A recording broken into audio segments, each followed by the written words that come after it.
What's up, everyone? Welcome back to StrangeCast, Player One vs. World's Life is Strange podcast. I'm one of your hosts, Adnan. My co-host Adam is here. Adam, you here? I'm here. Starfield gameplay is right next to me, and I'm still here. Yes, he's still here. Yes, he's sacrificed valuable time from the Xbox showcase where they'll reveal 0 good games to be on this podcast. Yeah. Well, actually, it's our first main news piece as well. I was going to say, I want to say 0. And there's quite a story with this as well, which we'll go into as well. But yeah, as always as well, if you are here and you're new, please do consider dropping us a subscribe, turn on notifications, like, and share with your friends. You help support the channel. It helps you keep up to date with our content as well. The last episode did really well, so we're seeing people come to YouTube to help support, and you're sharing your comments as well, which is really nice to hear your perspectives, of course. And then also as well, if you do like the audio version, StrangeCast is available on all podcast services as well. So follow us on Spotify. You got a video version there. We're on Apple Podcasts, we're on Google Podcasts, we're on pretty much every platform, so you can get your content there. And obviously a big thank you to everyone who follows on Spotify. We have over 100 followers, so greatly appreciate it. So yeah, as I said, like we've this episode's taken a couple of twists and turns. I won't say what the other topic we were going to do because there's been a lot of Twitter drama in the Life is Strange community, which I'm not going to go into any more conversation about because it's pretty disgraceful behavior, if I'm being honest with you. But we've kind of like shifted it back now, and we're going with news as well because this is our first piece of news. Which Adam, would you like to give a bit of context before I talk about Don't Nod's new game, which was just announced at the Xbox showcase? So, again, before we started recording, I have the Xbox showcase over here. We're recording this like during it. I didn't want to make Adnan move back his schedule because it's late and across the pond, as he might say it. So I'm just watching it from the corner of my eye. And then I'm seeing like this like climbing, swinging gameplay. I was like, what the heck is this game? And I'm seeing no context. I'm like, what is this, like a Death Stranding one? Like, what is this? I don't understand. It's like, I was so confused. And then it's like, what are you talking about? Like, I don't know. And I was like, and I just ignored it because I was like, it's probably just another game that I'll find out about later. So I go back talking to Adnan. And then later on, as we're just about to start recording, Adnan says, well, hang on a second. How come you didn't tell me a Don't Nod game was revealed? Like, what are you talking about? When? Huh? And then you just said rock climbing. I was like, that was the game? So when I went to the corner of my eye, it was directly after they said the Don't Nod, like the little Don't Nod logo, and then that's when the corner of my eye caught the gameplay. So I didn't even know it was Don't Nod. But yes, go for it. That's the context. Yeah. It's very, very entertaining. We usually talk for like an hour before we start recording. We meant to start at a certain time. We usually like ramble on for ages, and it was just quite funny because 2-second look on Twitter, and I was like, hang on a minute. It's like, like I was joking as well as time because like the Xbox showcase is going to show nothing anyway, and it's like that. I know the whole time I'm talking with Adnan, like, oh yeah, they're revealing this. Oh, they're talking about this. Oh yeah, they have this going on. I'm not really interested in it because there's either games that's only CGI or games I already know about. Except for this game that I was just like, okay, I was excited for it and I didn't even know. Very entertaining way to kick off our podcast. And obviously, as we just spoke about, so I'm going to go to Eurogamer. We've got Christian Donnellan writing this, and it's in real time, so I'm going to refresh a couple of times whilst I read it. But the news is obviously that Don't Nod's new game is Jusant. Let's call it Jusant. A sci-fi climbing adventure game. So he wrote, one of the most promising micro trends at this year's summer showcases is everyone's discovering that climbing is rad. And climbing video games are double rad because if you fall, you don't die. By the way, in this sentence as well, twice, apostrophe after years should not be there. It should be before the S, just to clarify it. I like to be thinking grammatically correct. And then also make it proper. Proper it is, mate. Do you know, like when I go past shops and the amount of shops that people don't know the difference between apostrophes and don't how to use it, I'm like, it's actually I'm really just shocking. Imagine you knocking under like, excuse me, bit of a trouble here. You're stupid. Have you gone to university? Obviously not, because not even for university, just basic English. Like, I had really bad English when I was like growing up, like in terms of like writing ability and everything else, but really refined it. And I'll tell you how much it boils my blood because once I saw this sign where it was offering free curries for £6, and my mate was like, "That's really cheap price," and I was looking at it because curries was CURY S, a CURRY comma apostrophe S. So it was Yes. curries.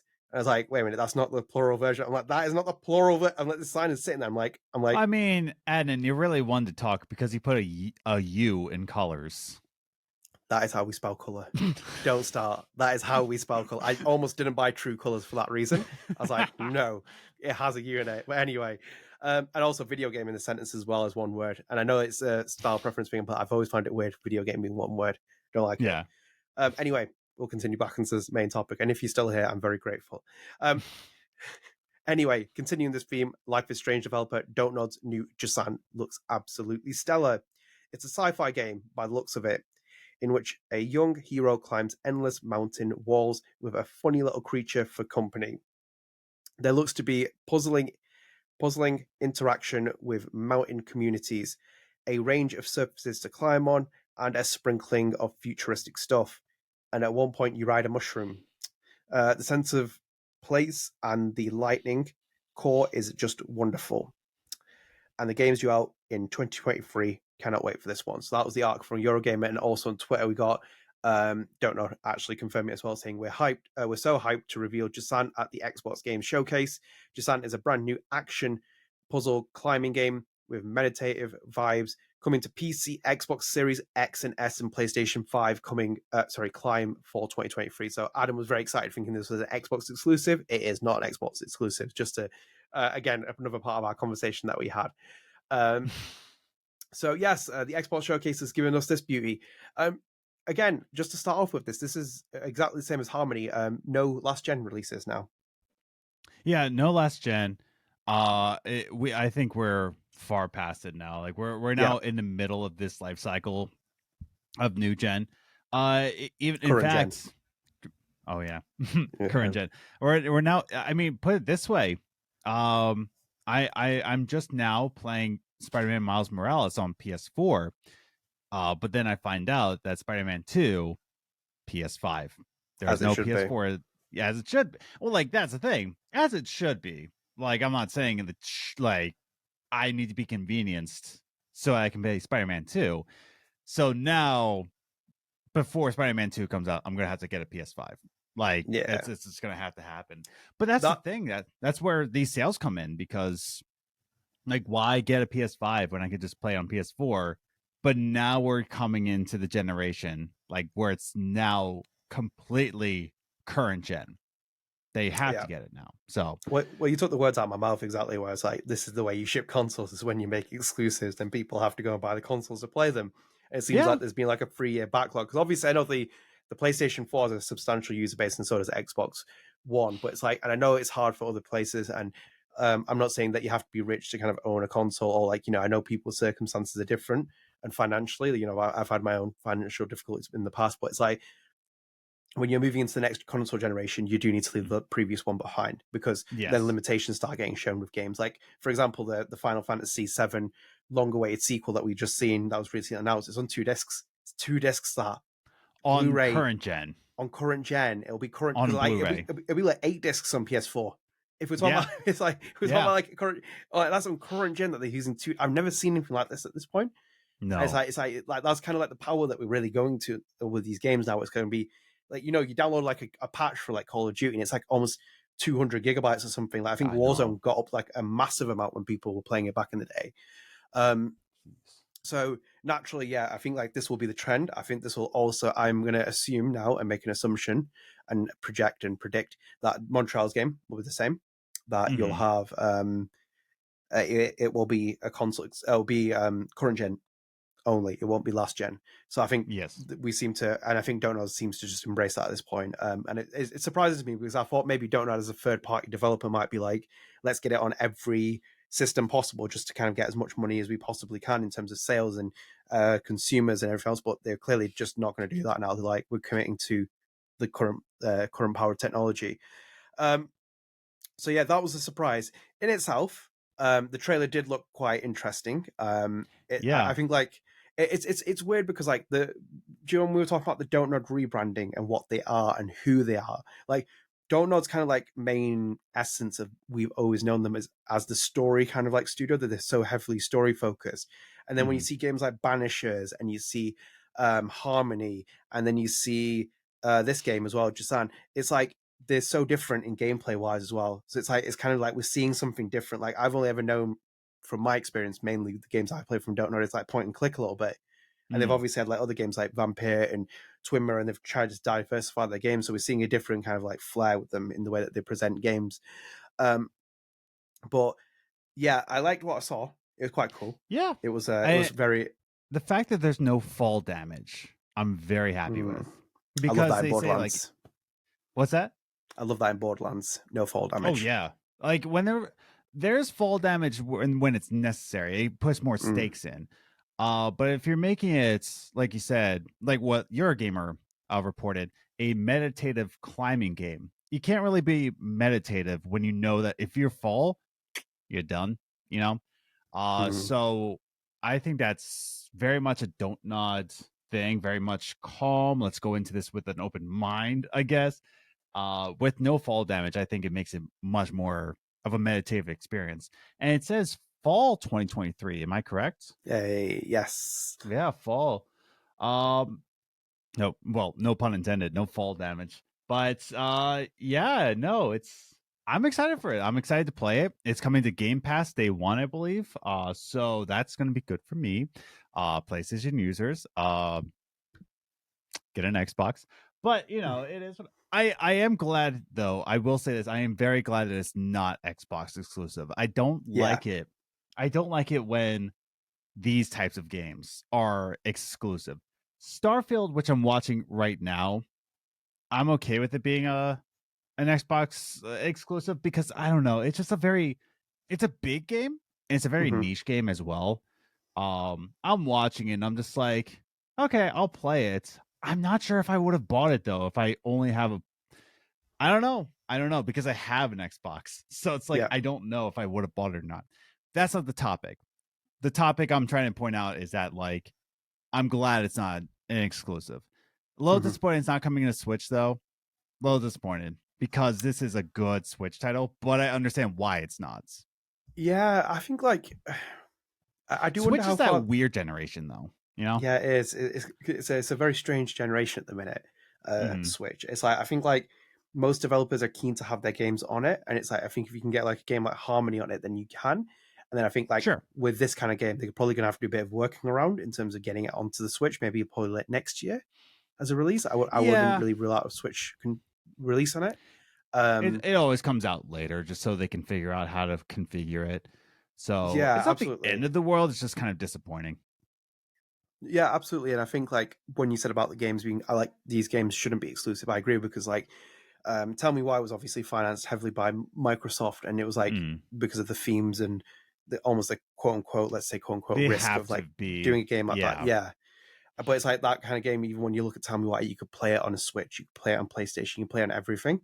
So it's like then at that point, you're kind of like you're bringing the user base down in terms of how many people it reaches. And obviously, like, you know, they have that really nice incentive where it's every Pride month they give Tell Me Why for free for download, where you can play it. And I believe that'll be this month as well. Yes, yes, it is free right now. Yeah, so it's quite nice for that. But as you said, like when we're talking about this game, it's really nice. It just looks quite. It looks. I enjoy games like this. The kind of like the mechanic of just climbing. Like I've always really appreciated Death Stranding. Like as much as people criticized it and whatever else, I love the fact that you walked through these barren hills, and it was like whatever you encounter, you had. And it's kind of like there's a different kind of like that, like Death Stranding vibe. So like when we were talking, I didn't want to say it looks like a Death Stranding copy. No, I was just saying like it has Death Stranding vibes to it. I would say, like you said, like very much climbing, exploring, solving an environmental puzzle rather than like a puzzle. You know, I think it's got that Death Stranding vibe to it. And I think it might have been inspired by gameplay, but I don't think it's a carbon copy of it. No, I completely agree with you. Like that, it's not going to be a carbon copy of Death Stranding. It's got its own style, but it's got enough for me to be intrigued by it. And his little like companion, I said to Adam, was like, "What's that thing sitting on his shoulder?" I'm like, "What is that thing?" Yeah, like, honestly. Well, it looks charming though, and it's got the same. At least it's got the same aesthetic. What I've expected from a Donut game as well. It's kind of like got that vibe. The music was really nice in the trailer as well. And yeah, we'll probably see more of this. And this will be the third Donut game that comes out this year. Then, 2023.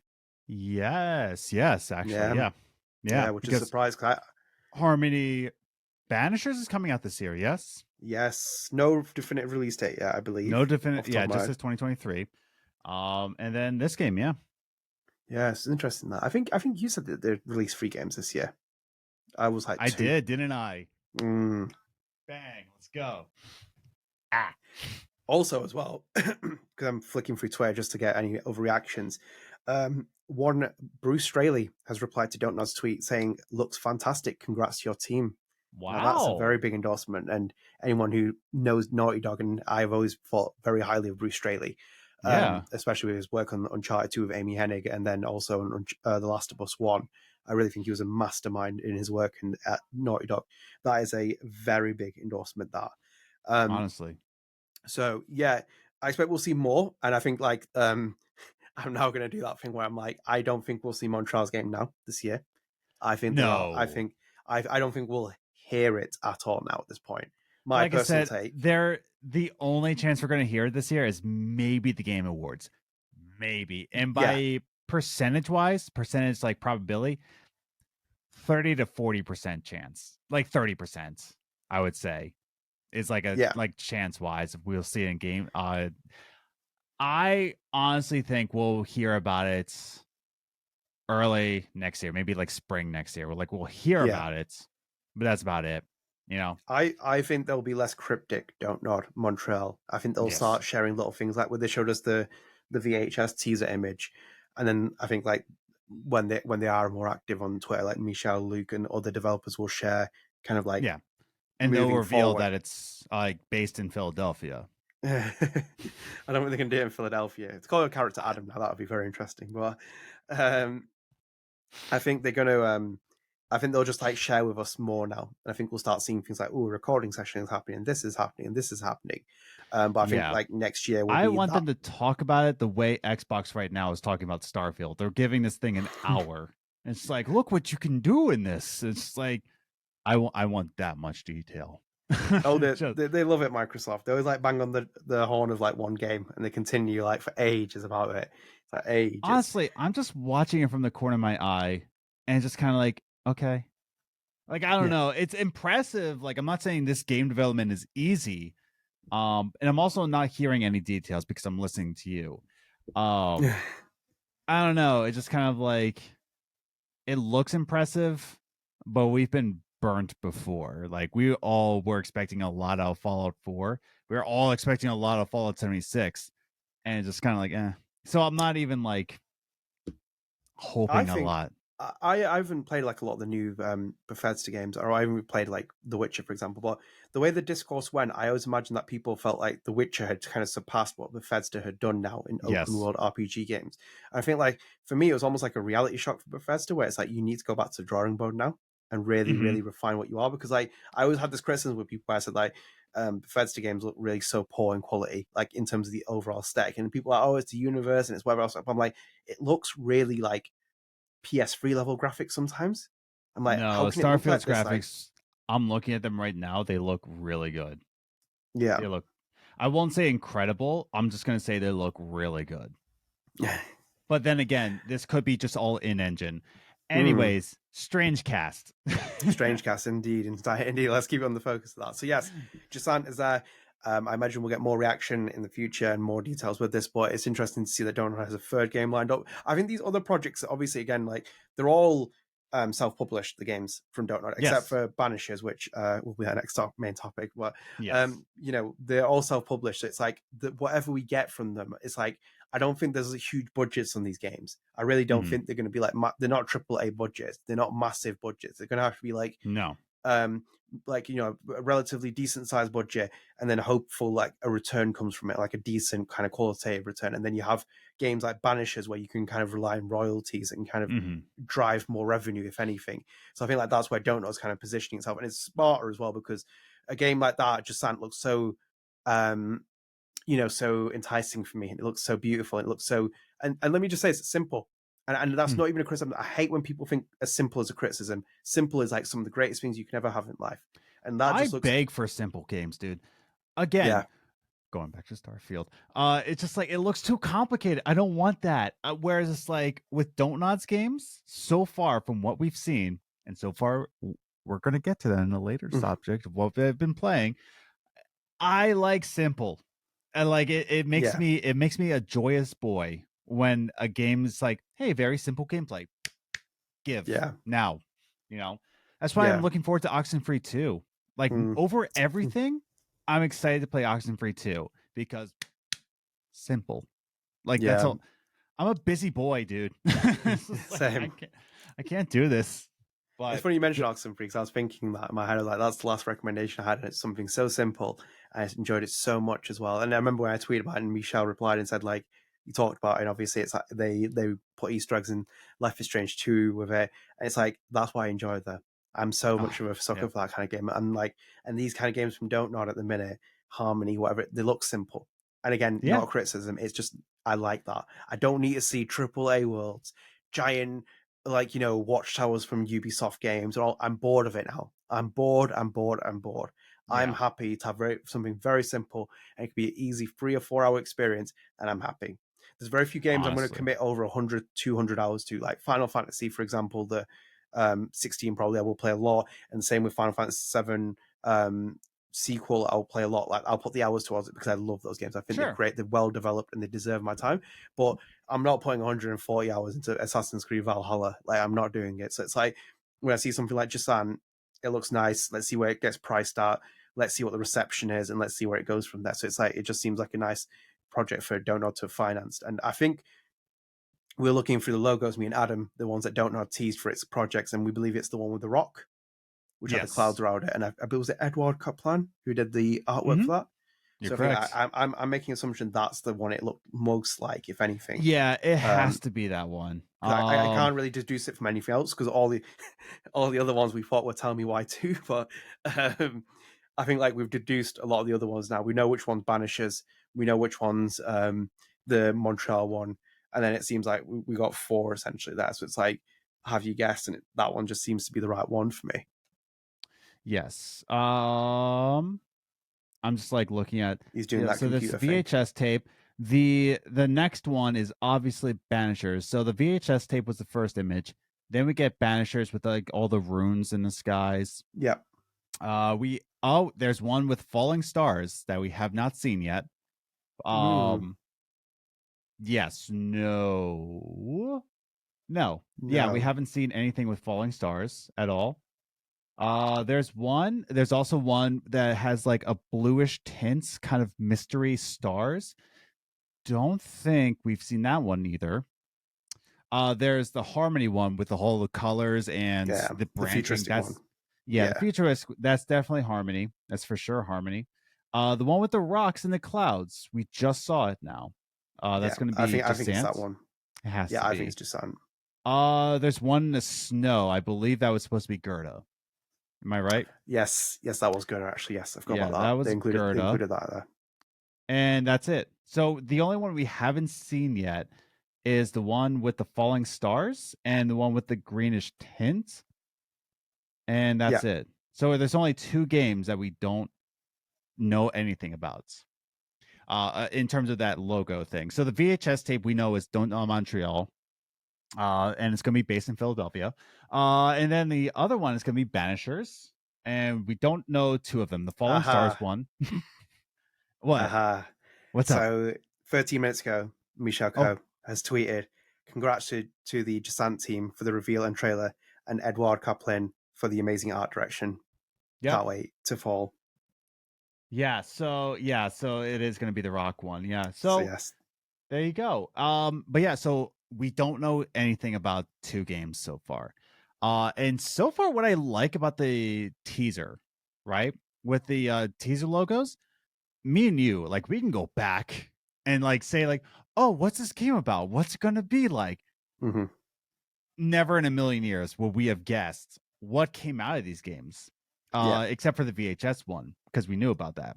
Yeah. Not in a way of like, oh, we knew about it because Michelle told. No. No.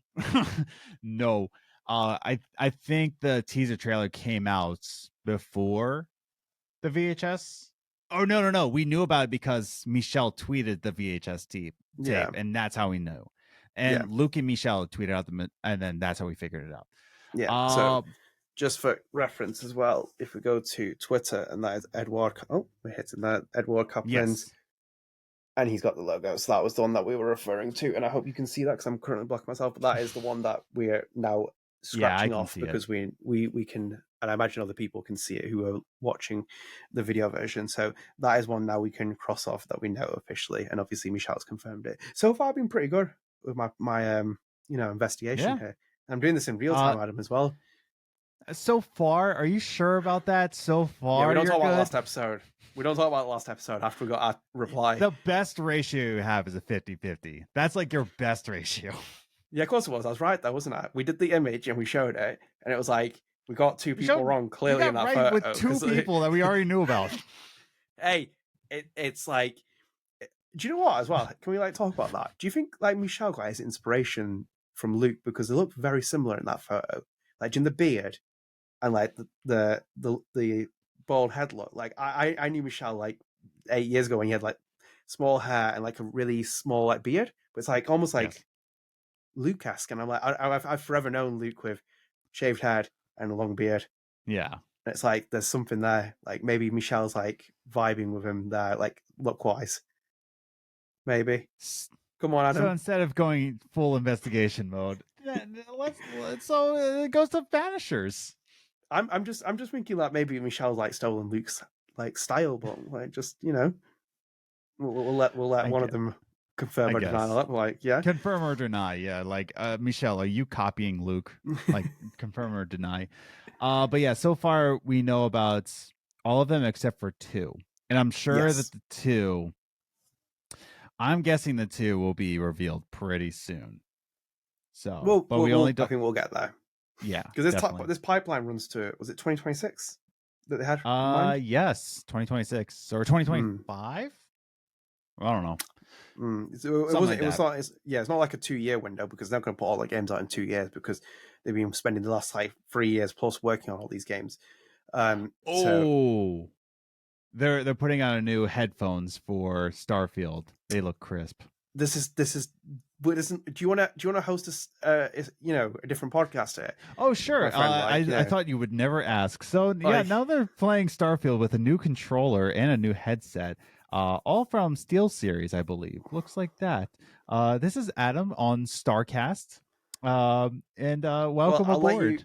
I'll let you host StarCast another time because I'm bringing you back to StrangeCast. So we're going to wrap up there with Jusant. Looks very interesting. Looks really cool. So hopefully we see more from that. So again, we're going to go to another Don't Nod game. It's been very busy for Don't Nod, and I've missed all this news because I've had a wedding this week and it's just consumed my life. But it was a great wedding for anyone wondering.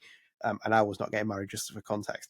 But in itself, it was a busy week and I missed out a lot of things. But Summer Games Fest happened, and during it as well, we had Banishers appear, which had gameplay for us.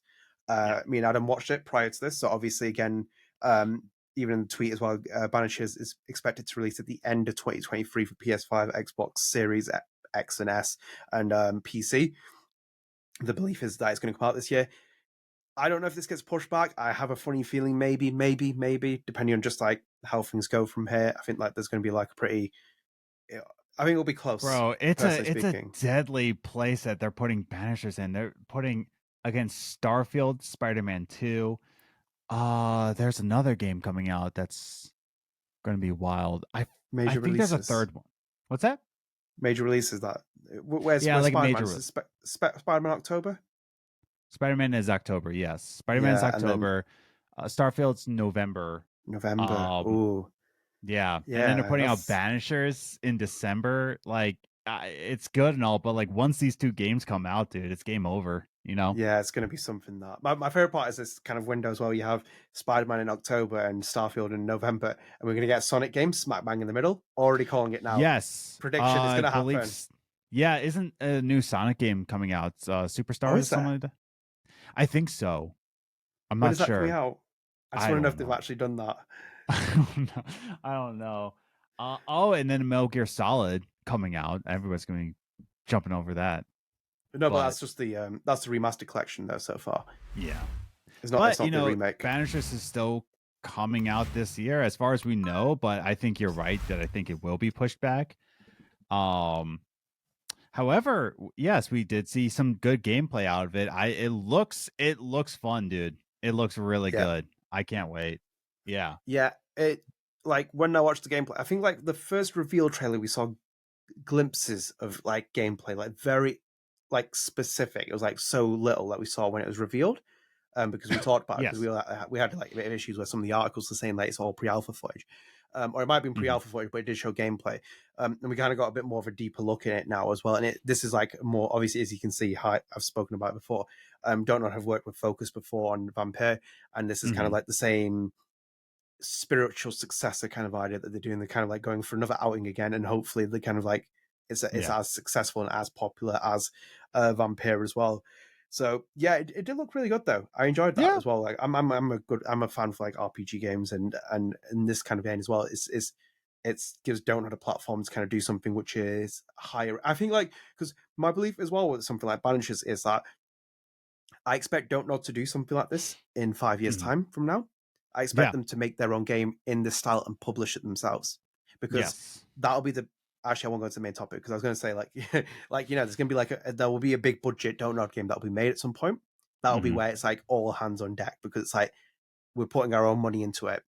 It has to be successful because like there's always that kind of thing with like games with like if they're with a publisher like for example Remember Me, it caused Don't Know a lot of issues in terms of they almost went financially like they financially struggled and it crippled them a little bit, but like they were able to eventually get themselves back on their feet, and it's Capcom that's going to take the bigger hit because they're the publisher, and they'll keep the IP, and it's like it is what it is.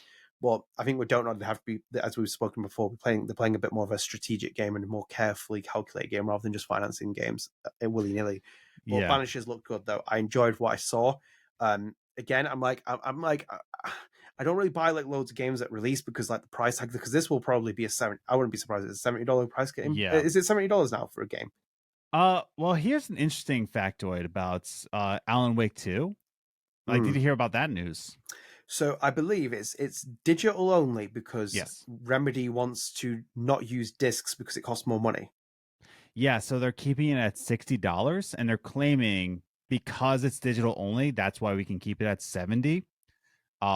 So that's interesting to hear about. To say that like, oh, $70 games now, and Remedy comes out to say like, well, to keep it at 60, it's digital only. So I guess because of manufacturing issues, again, we're coming out of pandemic where manufacturing is a commodity at this point. Yeah. That could be playing a role into why the $10 increase, because of productivity in commerce. So you could say, yeah, Banishers is going to be $70. But you also have to think about like, I don't know. It could be $70. We don't know. So far, even with Nintendo, the only $70 game, I believe, was Tears of the Kingdom. I believe there might be another $70 game that they're revealing soon, but even Nintendo has kept it at $60, except for Tears of the Kingdom. So it is like a wash. We don't know. It could be Banishers could well be a $40 game, and we could all be surprised, $40, $50, and be like, oh, okay. I was even surprised with Harmony. Harmony is a $25 game, so it's not bad at all, but pretty all right, I guess. So price points, although this is part of your news piece, we do know a price of one thing with Banishers. We actually do know that. Yes, Adam, you are right, because we have more details as well about Banishers. That includes the pre-order details for a collector's edition of Banishers Ghosts of New Eden. So what you get is the game and a steelbook, as Adam looked for before we recorded as well. This is not a Sony situation where you don't get the disc. You do get the disc with this one, but baffling. Like I don't understand how people can't justify that. Like I still find like the Spider-Man collection doesn't have a disc in this collector's edition. I have the Horizon edition and it doesn't have a disc. It's like, but you give a steelbook. Honestly, and you're paying like an extortion amount for these collector's editions because they're not cheap. Like anyone who's ever bought one of these collector's editions, they are expensive. But either way, on the Banishers one, the game and a steelbook, a separate statuette of Red and Antia. You get an official art book, 2 Banishers signet rings, and you get the Wanderer set DLC. So also, I'm an idiot because on the pre-order site we do get the price of the game by itself. It is $60. Oh, $60. Yes, it is going 60. Yeah, $59.99. So there you go. We got it. Yeah, that's actually good that they're keeping that price range. I think that's better. I don't think I think if all these games start going $70, they're not going to get sold now. I think like you're probably better to wait as well. And I think what I'd do as a publisher is select certain games to be charged at 70 and some at 60, because I think like you'd probably be more smarter to do that in terms of people are struggling at the minute, and it's like, you know, $70 game at brand new release is not something people are going to put their hands in their pockets for, just because of like the current climate of things. But yeah, we got a collector's edition. This is, I believe, correct me if I'm wrong, the first major collector's edition of a Don't Nod game that's coming out at release as well. Because I've never seen anything like it. I know that when Life is Strange 1 got its physical release, it had its own little collector's edition that came out afterwards. It's like that a little came bit out of a, later. Yeah. And I know Life is Strange 2 had a collector's edition, or it was kind of like, it was like substantial collector's edition. It was like almost like a deluxe edition kind of thing. There's always been that thing where it's like you have a standard game, a deluxe edition, you have something else. So this one just seems like, I think, and obviously nothing with Twin Mirror, nothing with what's your game now? Tell me why other games. I haven't seen anything, so I think this is the first one they have it with. I believe so. Yeah, like a major one with like a statue, an art book, rings. Like I think this could be like their most major collector's edition of it all, which is crazy for a new IP, you know? Yeah, for a new IP. So just quickly checking on the website, and if you want to get the US versions up as well from that tweet, the collector's edition is $179.99 in the UK. And obviously, as Adam said, with the price for the original version for us, $199. Yeah, so you're just under $200 shy, and the game as well is $54.99 in pounds sterling, compared to the Adam's one that Adam told us. So, yeah, I think that's relatively decent priced as well for a collector's edition. I think most of them start to now go over £200, if not more. And there's like, I think when I did it with the Horizon one, there's like a Regalia edition and this kind of edition and this kind of edition. It's like almost like there's this smack bang £50 or $60 more on it just because it's like a certain other edition of the video game. So I think that's decent as well. And as you said, it's quite interesting for a new IP as well. But again, this is where Focus's position comes in as a publisher, and it's probably going to be like, we'll release a certain amount of these as well. And then obviously, you know, if you own one of these and the game becomes popular and the IP does well, you've got a nice little collection there of like, you know, a commodity that some other people want. So, yeah, I like it. But the question is, are you going to buy it? Am I going to? I'm not going to get the collector's edition. I'm just not going to. I'm definitely going to get this game, Banishers. It looks like my type of game. I hope the combat plays satisfying, because that was my problem with Callisto Protocol, is that it looked satisfying. It did not feel satisfying, which was just a shame. It looks good. I liked Vampire. I like Don't Nod. I definitely want to get this. I don't think I'm going to get the collector's edition for $200. Rather than, you know, getting the, you know, exclusive collectors of our next game that we're going to talk about. That seems like worth it up my alley. This one, I'll buy it at 60. Will I pre-order it? I don't know. Maybe not. I don't know. We'll see. I think probably will be looking for myself in terms of what's in the window. I think obviously Spider-Man is like the big one for me because I own a PlayStation and it'll probably take up a lot of my life at that point. So it's 50-50 at the minute for me. Yeah, it depends what day it comes out, you know? Like, yeah, I don't know.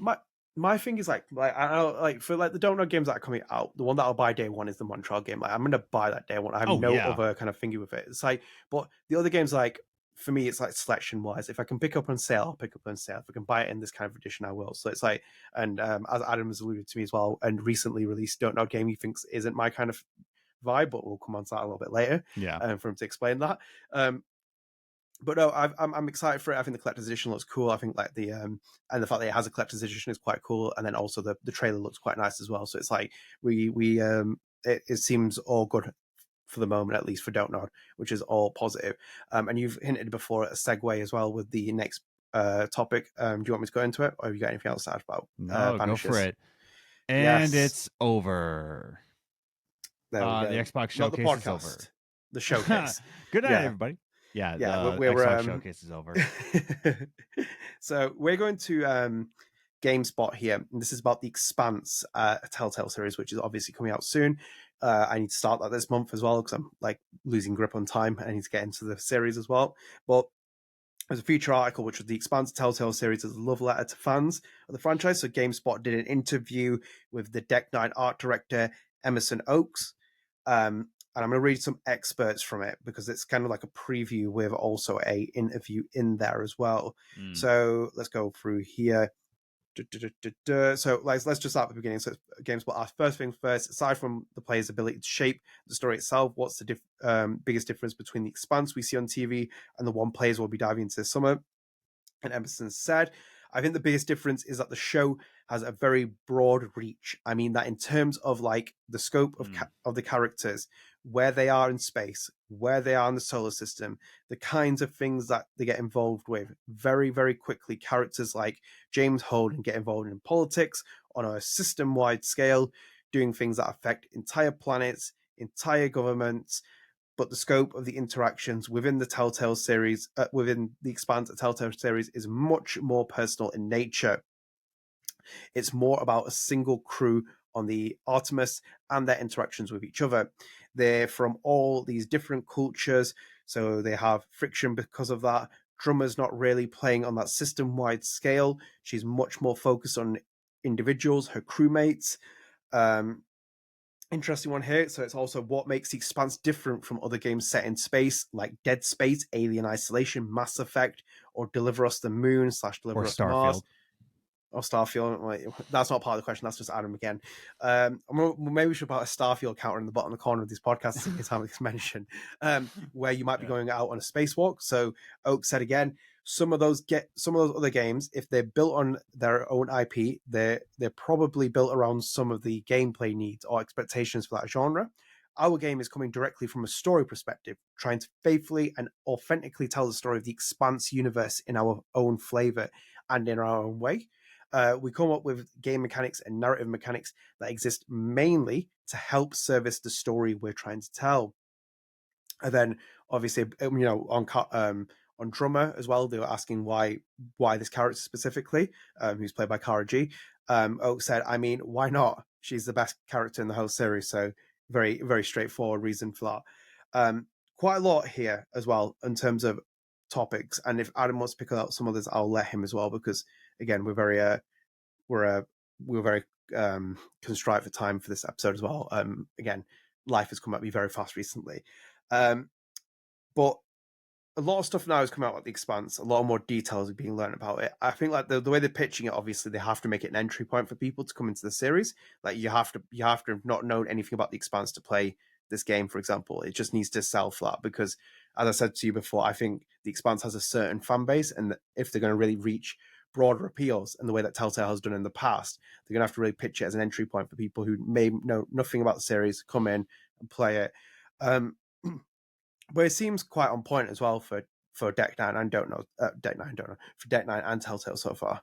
Yeah, no, this interview just like is very seemingly like they're very proud of their game. They're very proud of their writing that they've done for this game. They're saying that there's a difference between other games because they're not really focused on making sure that it is a space game, but more of a narrative title.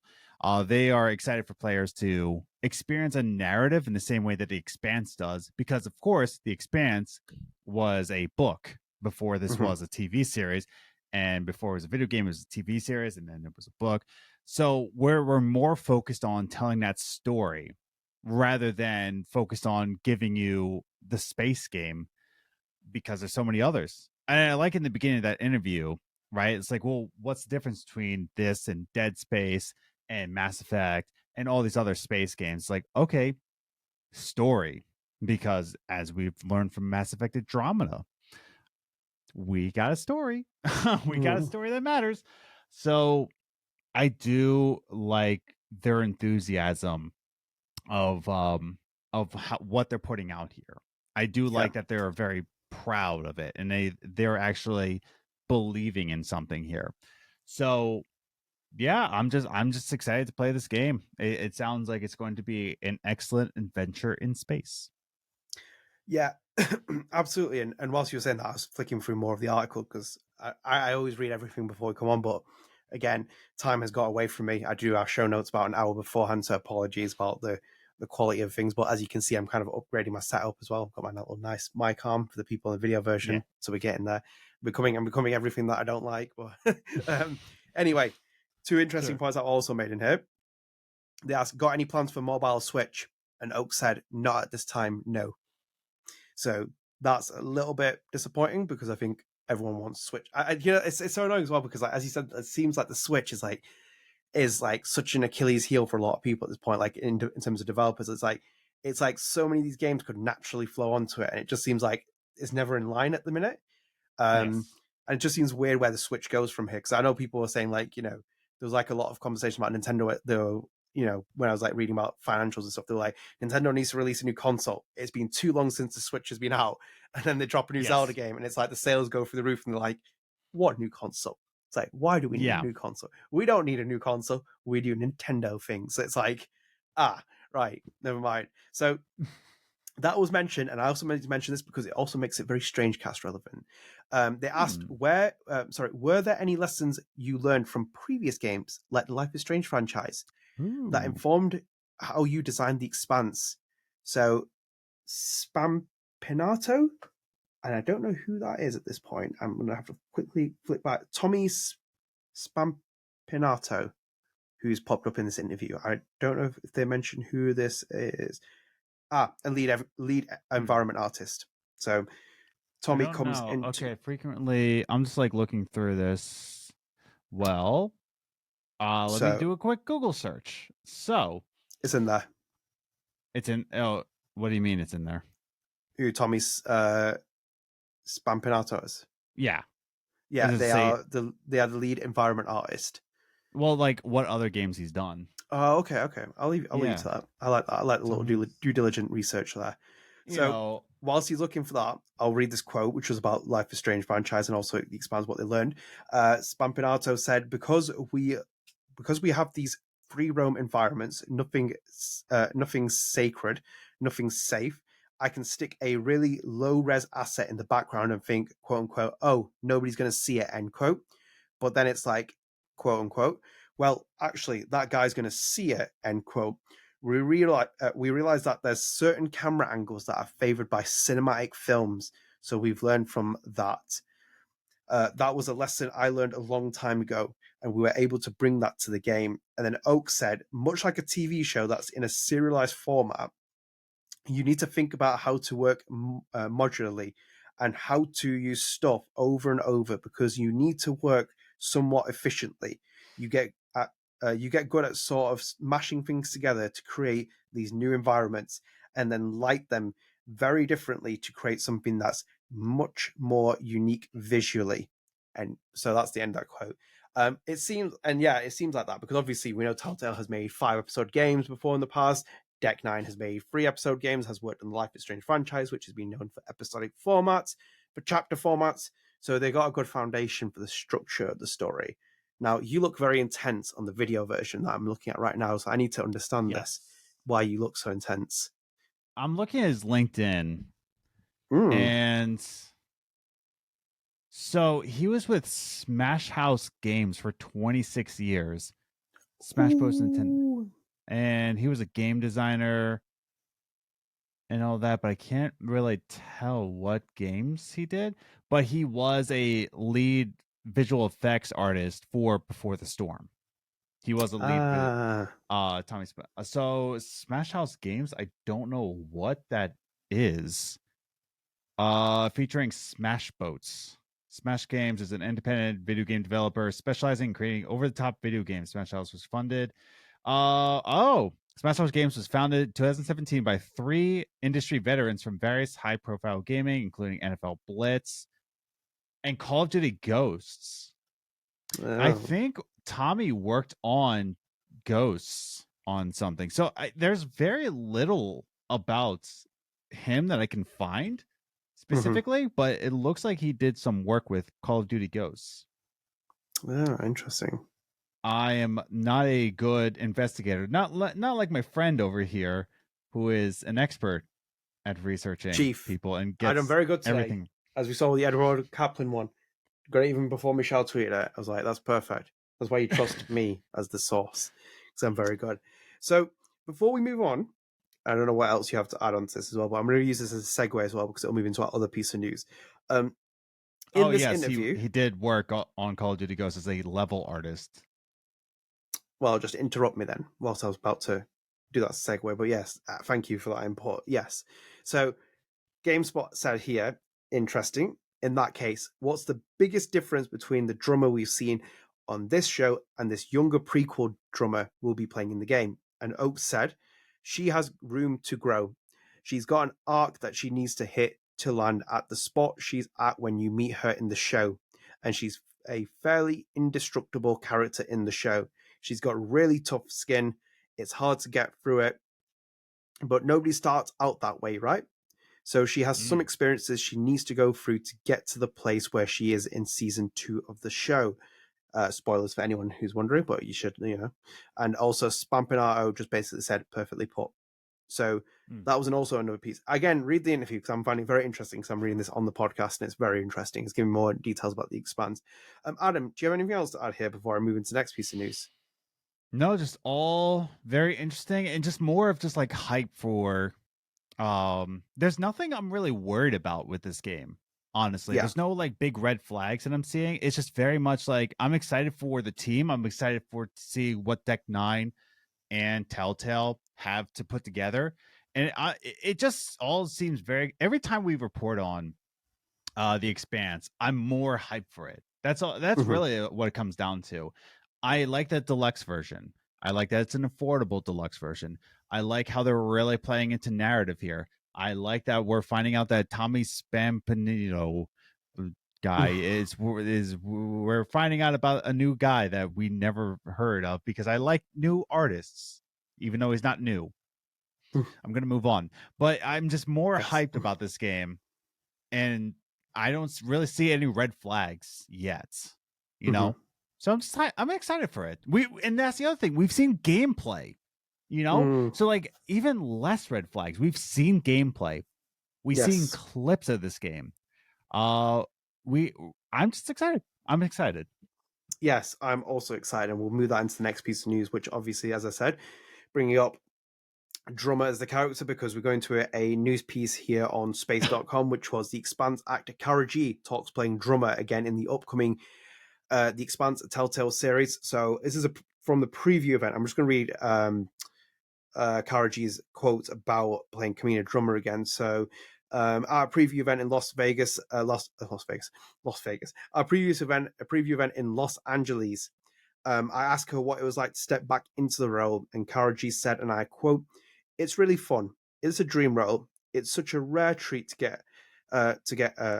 get to transform so completely in a role. As actors, we play versions of ourselves, but this is such an extreme version of myself. To get to step back into that physicality, it's definitely challenging," end quote. So G says, and I quote, "You feel so many feelings in this game. One of the things that was compelling to me about this project was that it would be a chance to glimpse into Drummer's past and see what shapes her. And hopefully this playing this game just adds just layers of depth and texture to the experience. I'll be curious to see if people are interested to rewatch the series after they finish the game, just to see how that changed their thoughts and feelings about Drummer in the show." So end quote. Quite a lot in here, but I think I'm going to start with that takeaway at this point, which is that the fact that you kind of have this expectation now. It's like when I introduce people to like Metal Gear, for example, and they ask me where to play it canonically There we go. in a timeline. Well, no, I'm giving it good context because it's like when you play, like, do you know if you play Life is Strange Before the Storm, or actually, better, here's a better one: Life is Strange Before the Storm, before Life is Strange 1, you have different Okay. perceptions of Chloe Price. Yes. Do you not? So I feel like this is an yeah. example. Yeah, so I feel like this is an example of such case where you can kind of come into this as a neutral, never watching The Expanse, then play it, see what you think of Drummer as a character, and then go and watch the show and let it shape you. Or you come as a fan or someone who's actually interacted with Drummer at that point in the show, and you get more exposition at this point, because obviously we have more room here in video game form and also in terms of a prequel. So I think like it's quite interesting for that, and it's also her perspective in terms of that, because it's like she's now seeing the character in a different light, because that was a TV show made by different companies. There's a video game now made by two video game companies, which are very much about story-driven elements and like character-driven elements. So it's like you're getting a completely different view of everything here. And I am seeing on this side, nearing the last paragraph here, an aspect of Drummer that was briefly explored in the show during a later season. Her romantic side. Drummer is queer and it's hinted in the first episode of the game, as she may develop something with a member of her crew that happens to be a Martian. So we do have confirmation that if Matt Damon will be in the game. Yes. Matt Damon will be in the game. So, but that's a cool thing. It's just like they're taking later seasons of the show even and putting context to it, so that as you're watching it, you know, it puts even more of an emphasis on that. So, I do like it. I will say there is one red flag that I'm seeing right now. Oh. So it's coming out July 27th. Yes. Post Malone's new album comes out July 28th. Who cares about Post Malone? Well, what I'm saying, Adnan, is that Post Malone is coming out the next day. How am I supposed to enjoy Post Malone when I'm going to be replaying The Expanse? That's a big red flag, Adnan. Well, no, you basically don't listen to Post Malone to start with, so that's going to give you a lot of comfort. But then what do I do with my time, Adnan? Play The Expanse. The album's called his first name, Austin. It's going to be a deep album. So, like, what am I to do, Adnan? But like, honestly though, like, I'm really just trying to find something I'm going to be like, well, hang on a second. I'm really just trying to like nitpick in this and just find something I'm like worried about in this game. But even her, like, even Cara Gee is like talking about the character, and even this I'm excited for. You know, like to give more quips, to give more context, to give everything. Like it is very much a Deck Nine style to give context to something. You know, yes, they're used to that. Even Telltale is used to giving context to a show. It's just all very good in this way, and there's nothing I can see here that's going to be disappointing to me. And I'm very happy that I don't have to wait long to play the first episode. So I'm excited. No, this is all good stuff. Yeah, it's very exciting because there's stuff in here from Stephen Frost, who's game director. Shout out Stephen Frost, in here, and then also other little bits as well, which includes a part with Dan Ruscha, the motion capture producer, who said, and I quote, "One of the big hurdles was how we were going to depict gravity. It was a really lot of fun trying to figure it out. In early stages of the game, we had to capture animations for when she's scavenging. So we got this full rig, full harness, ropes, so she can reach in every single direction. Then we started getting scenes from the writers. So we're having to choreograph scenes in zero gravity, fights in zero gravity." End quote. So we're getting like it's pretty like it's a very more of a complicated. It seems like a more complex project that they're working on in terms of all the fine details of it. Because like even you're working on The Expanse, like look how much source material you have. Yes, like look how much source yeah, like you have so much source material there that you're filtering through. Then you have this kind of thing, like we saw it very early on in the Telltale trailers that they did, where it's like the zero gravity was such a big part of it, and it's been a big part of those kind of games as well, which we mentioned at the beginning of the article, where it's like the dead spaces, the alien isolations, etc. So it's like then you have to put the gravity mechanic in, and then you're doing it through motion capture as well, and you see these kind of like all these elements come together. It seems like it's very much like going on the right paths at the minute. And I'm very excited to see this as well, because obviously, again, it's the return of Telltale, and it's also Deck Nine Games working on it, and it could be quite the interesting collaboration here of two very narrative-driven studios. Exactly. Excited nonetheless. So, have you got anything else, Adam? Post Malone is not coming to an area near me anytime soon. Okay, we're going to the next piece then, which will be our final piece as well, and this is all about Adam actually. So, yeah, me. Adam has been playing Harmony, A Fall of Rivrier, in the last couple of days. I, again, have not been playing Harmony because I've had a wedding, and I'll keep mentioning this repeatedly because this wedding has consumed my life for this week, and Adam can attest to that because I didn't respond to his messages for a long period. You don't have a Switch either, so... And that as well. I do not have a Switch as well, so I'm not able to play it. But during this conversation, Adam gave me his input, what he's been playing so far. So this is his early preview / review of Harmony so far. And also we'll kick things off straight away, which was Adam's first thing that he said to me, or like in the conversation, which was he's like, this is not your kind of game. So I think we need to start with that. So Adam, why is this not Adnan's kind of game? And I say this, I'm calling myself in the third person, but yes, why is this not Adnan's kind of game? You don't like visual novels. I know you well enough to know that you do not like visual novels. You said this? This is very much to its core a visual novel. And have you played a visual novel at all? Yes, I did actually once on PlayStation, but it's because I was skipping it so fast I could get the platinum trophy, which took me 60 seconds. Which one was it? I can't remember I'll find out for you now. Let me see what was it called. Doki Doki? I don't think it's called Doki Doki. I'm gonna find out for you here. That's the thing. So while you're looking this one, Legends of Talia, Arcadia. Yikes. And just for context as well, for anyone wondering, I got 6 platinum trophies because I got 2 of the European trophies. I got the 2 European trophies on PS4 and PS5, the 2 of the Japanese ones and the North American ones. I got 6 platinum trophies in about 5 minutes. I'm a disgrace, but continue.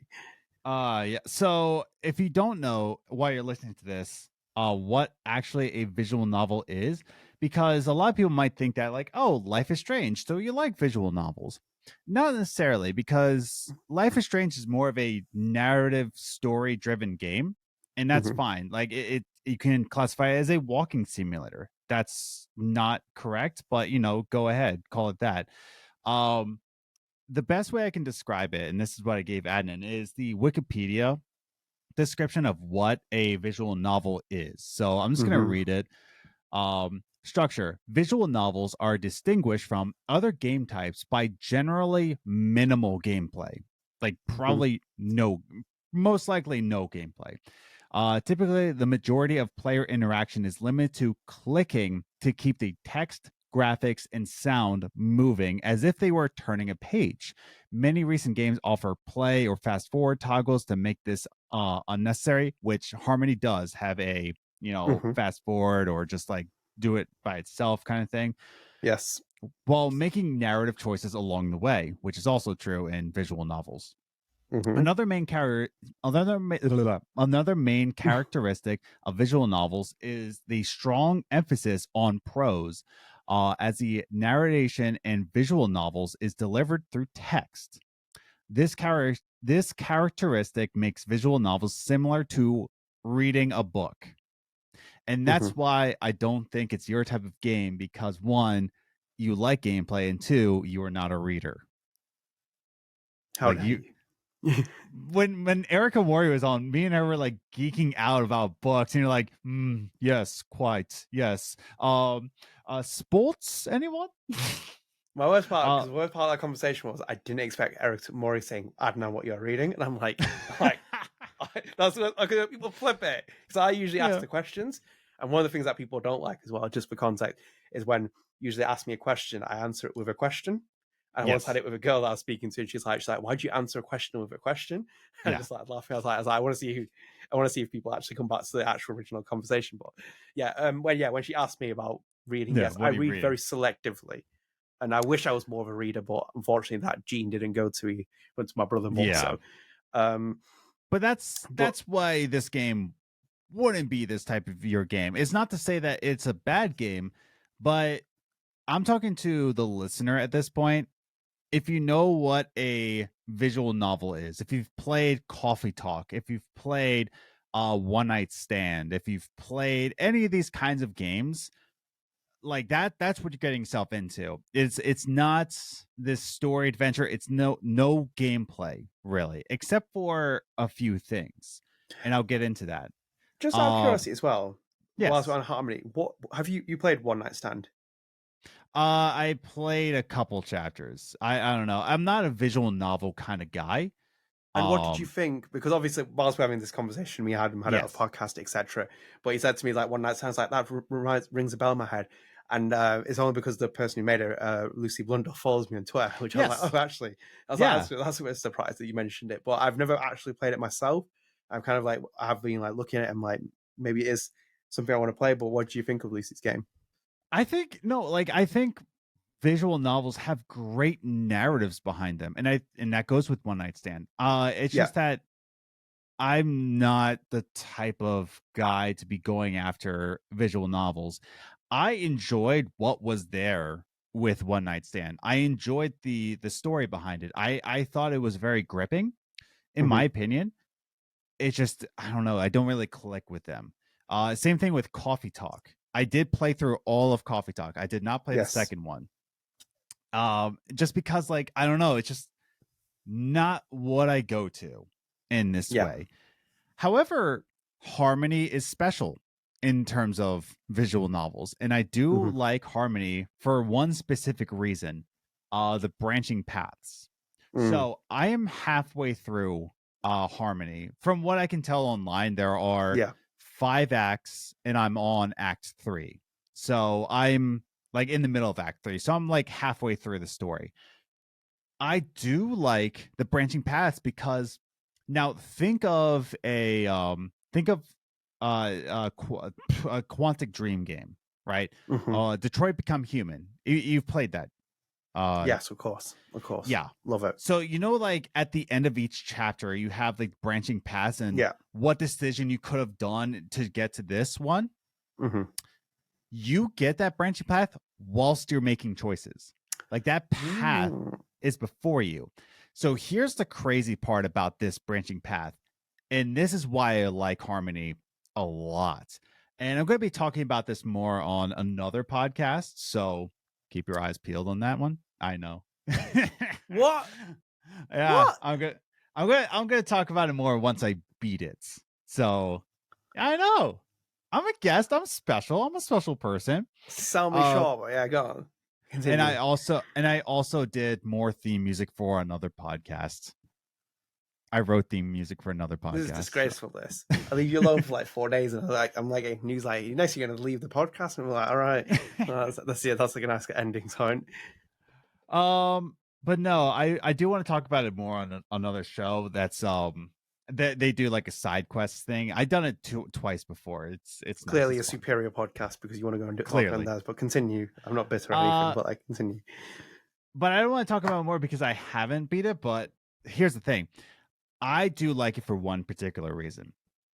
So like I said, with that whole branching path, every choice that you make is like a single node, right? And then you press play and then you play through that node and then you come back into the branching path.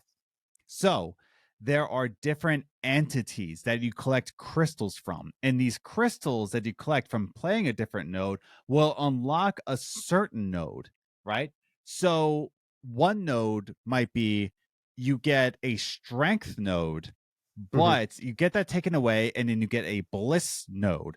But you can't unlock this unless you have 2 bliss nodes and a strength node, right? So then you have to like look at like, well, this branching path has a bliss node. What can I do to get that choice to get to a strength node and do that one?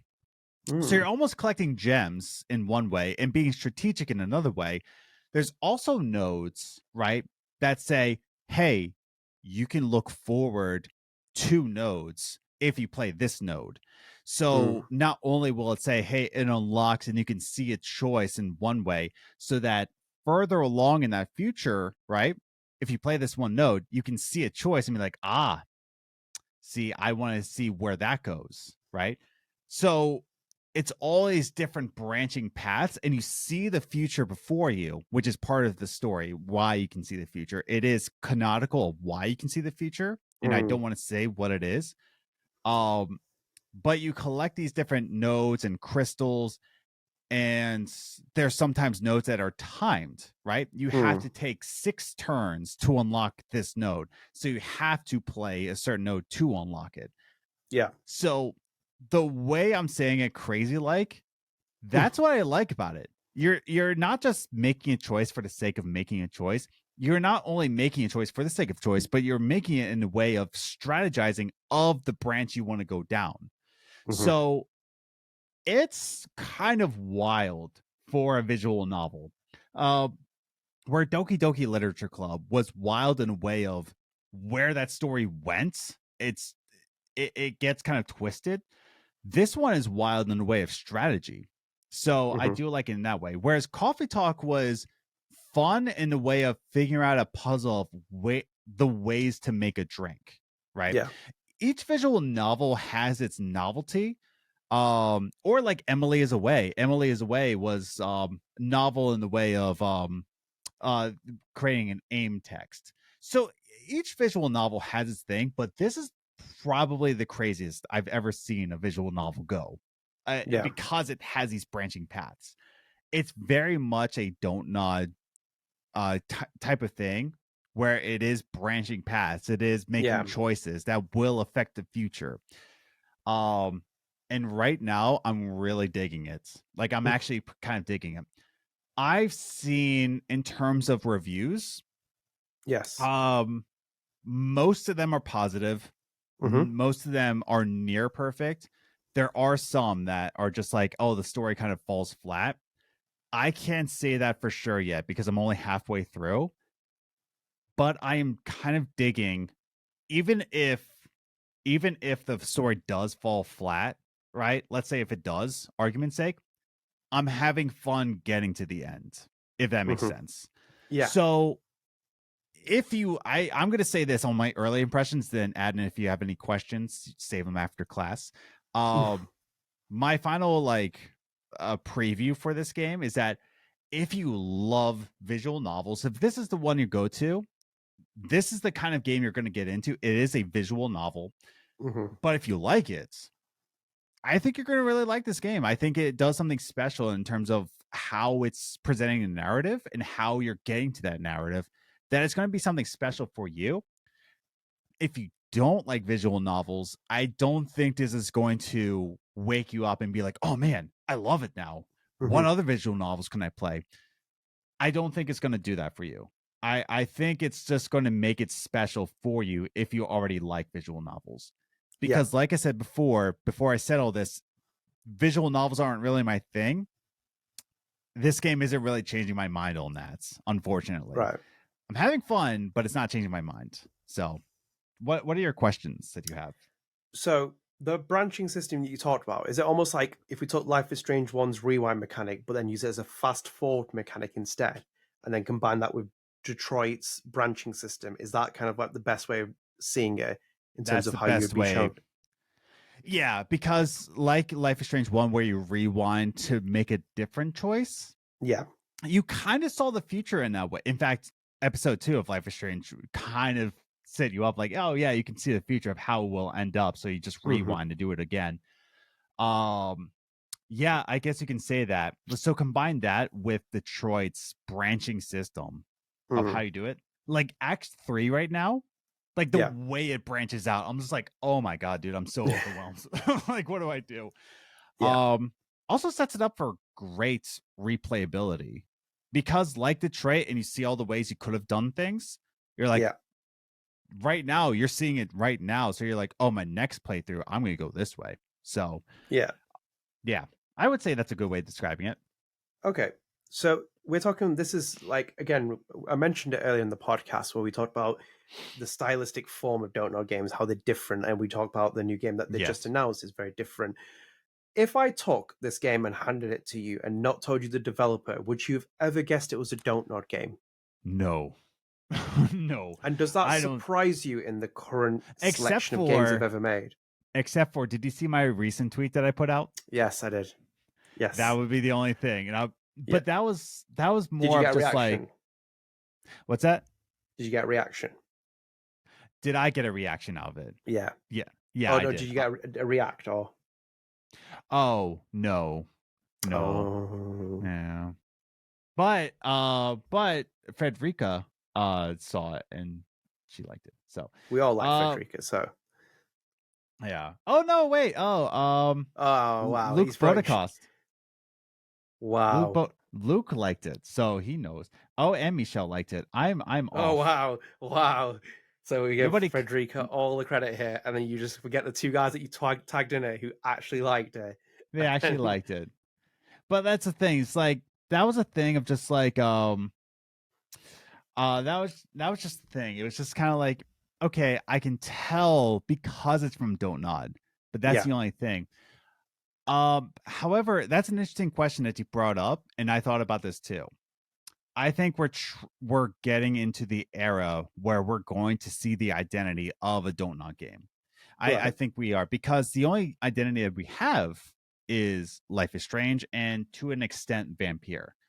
But right now, what we're seeing with Gerda, what we're seeing with Harmony, what we're seeing with a lot of things, I think there's going to come to a day where we see Don't Nod games in the same way we see Devolver Digital, where you present me a game and it's just so weird, you're going to say it's Devolver Digital, like Inscription, right? Inscription is very much a weird sort of game, and that's just it. It's just like it's Devolver Digital. Or even My Friend Pedro, Devolver Digital, so weird. Whereas Don't Nod games, I think we don't know that's Don't Nod because it's so early in their game of rebranding that if you told me like, oh, is this Don't Nod game? No, because I'm thinking of Life is Strange. But ask me 5 years from now, I'll be like, yeah, that's a Don't Nod game. I would say so. Okay, that's interesting. So you're playing this on the Switch version because that comes out earlier than the other versions of the game. 2 weeks before Xbox and PlayStation, which is 2 weeks exactly. I'm not sure why they've done that, but see, like, I don't know. My kind of idea at this point is when you say it's not my kind of game, it would be my game on a Switch, which is what you're playing it on. And but I say love that I'm playing on Switch. Switch. And but hypothetically speaking, if you remove the fact that you're playing it on Switch and you went to the Xbox console that you have, would you have the same experience? Because we're talking about visual novel, and I've seen them where it's just like, and like you're basically just holding a controller. And there's not a knock on video games because every video game needs to play in a certain style, blah, blah, blah, that conversation. It's just, then you're kind of removing a certain element, because whilst you have a Switch like this and you're like reading like this and you can just be like tap whatever else, and you have a bit more of a, I feel like maybe we have a bit more of an intimate experience with it because you're holding it like this rather than like just playing it on a console. I do think that, because again, I've played visual novels on my Xbox, and I'm just like, I don't know. Whereas this is the first visual novel I'm playing on a Switch, and maybe that's why I'm having a lot of fun because I can chill in bed with it. I can be in my living room, and in fact, I was playing it in this chair before you got on. So I put the Switch back out in the living room to charge, but like I was literally just on here. It was on tabletop mode, and I had my Joy-Cons, and I was just like playing it through before he got on. Like that's the thing. I'm just kind of having a good time with it because I am just taking it anywhere and just kind of doing what I do. Yeah, that is interesting. Yeah. And then, what do you not like about the game?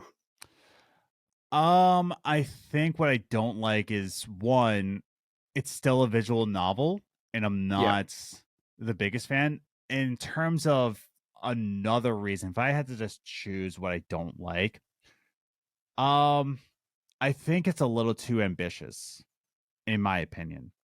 I think there's a lot of characters that aren't fully developed, and sometimes the story kind of goes into a kind of a weird gesture. Like, wait, what does this person have to do with it? What does that Yeah. person have to do with it? It just there's a lot of different elements going on within the story that even the way I'm describing how the map goes, it's a little Mhm. hard to follow. In fact, the entire first act and part of the second act is a tutorial of how the map works.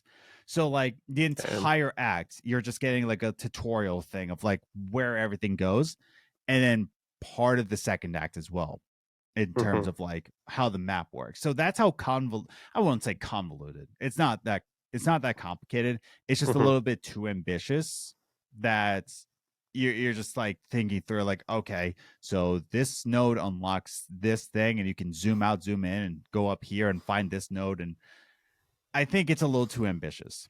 However, that's what Donut is doing. It's just funding games that's too ambitious for another studio to do, and Yeah. they do it.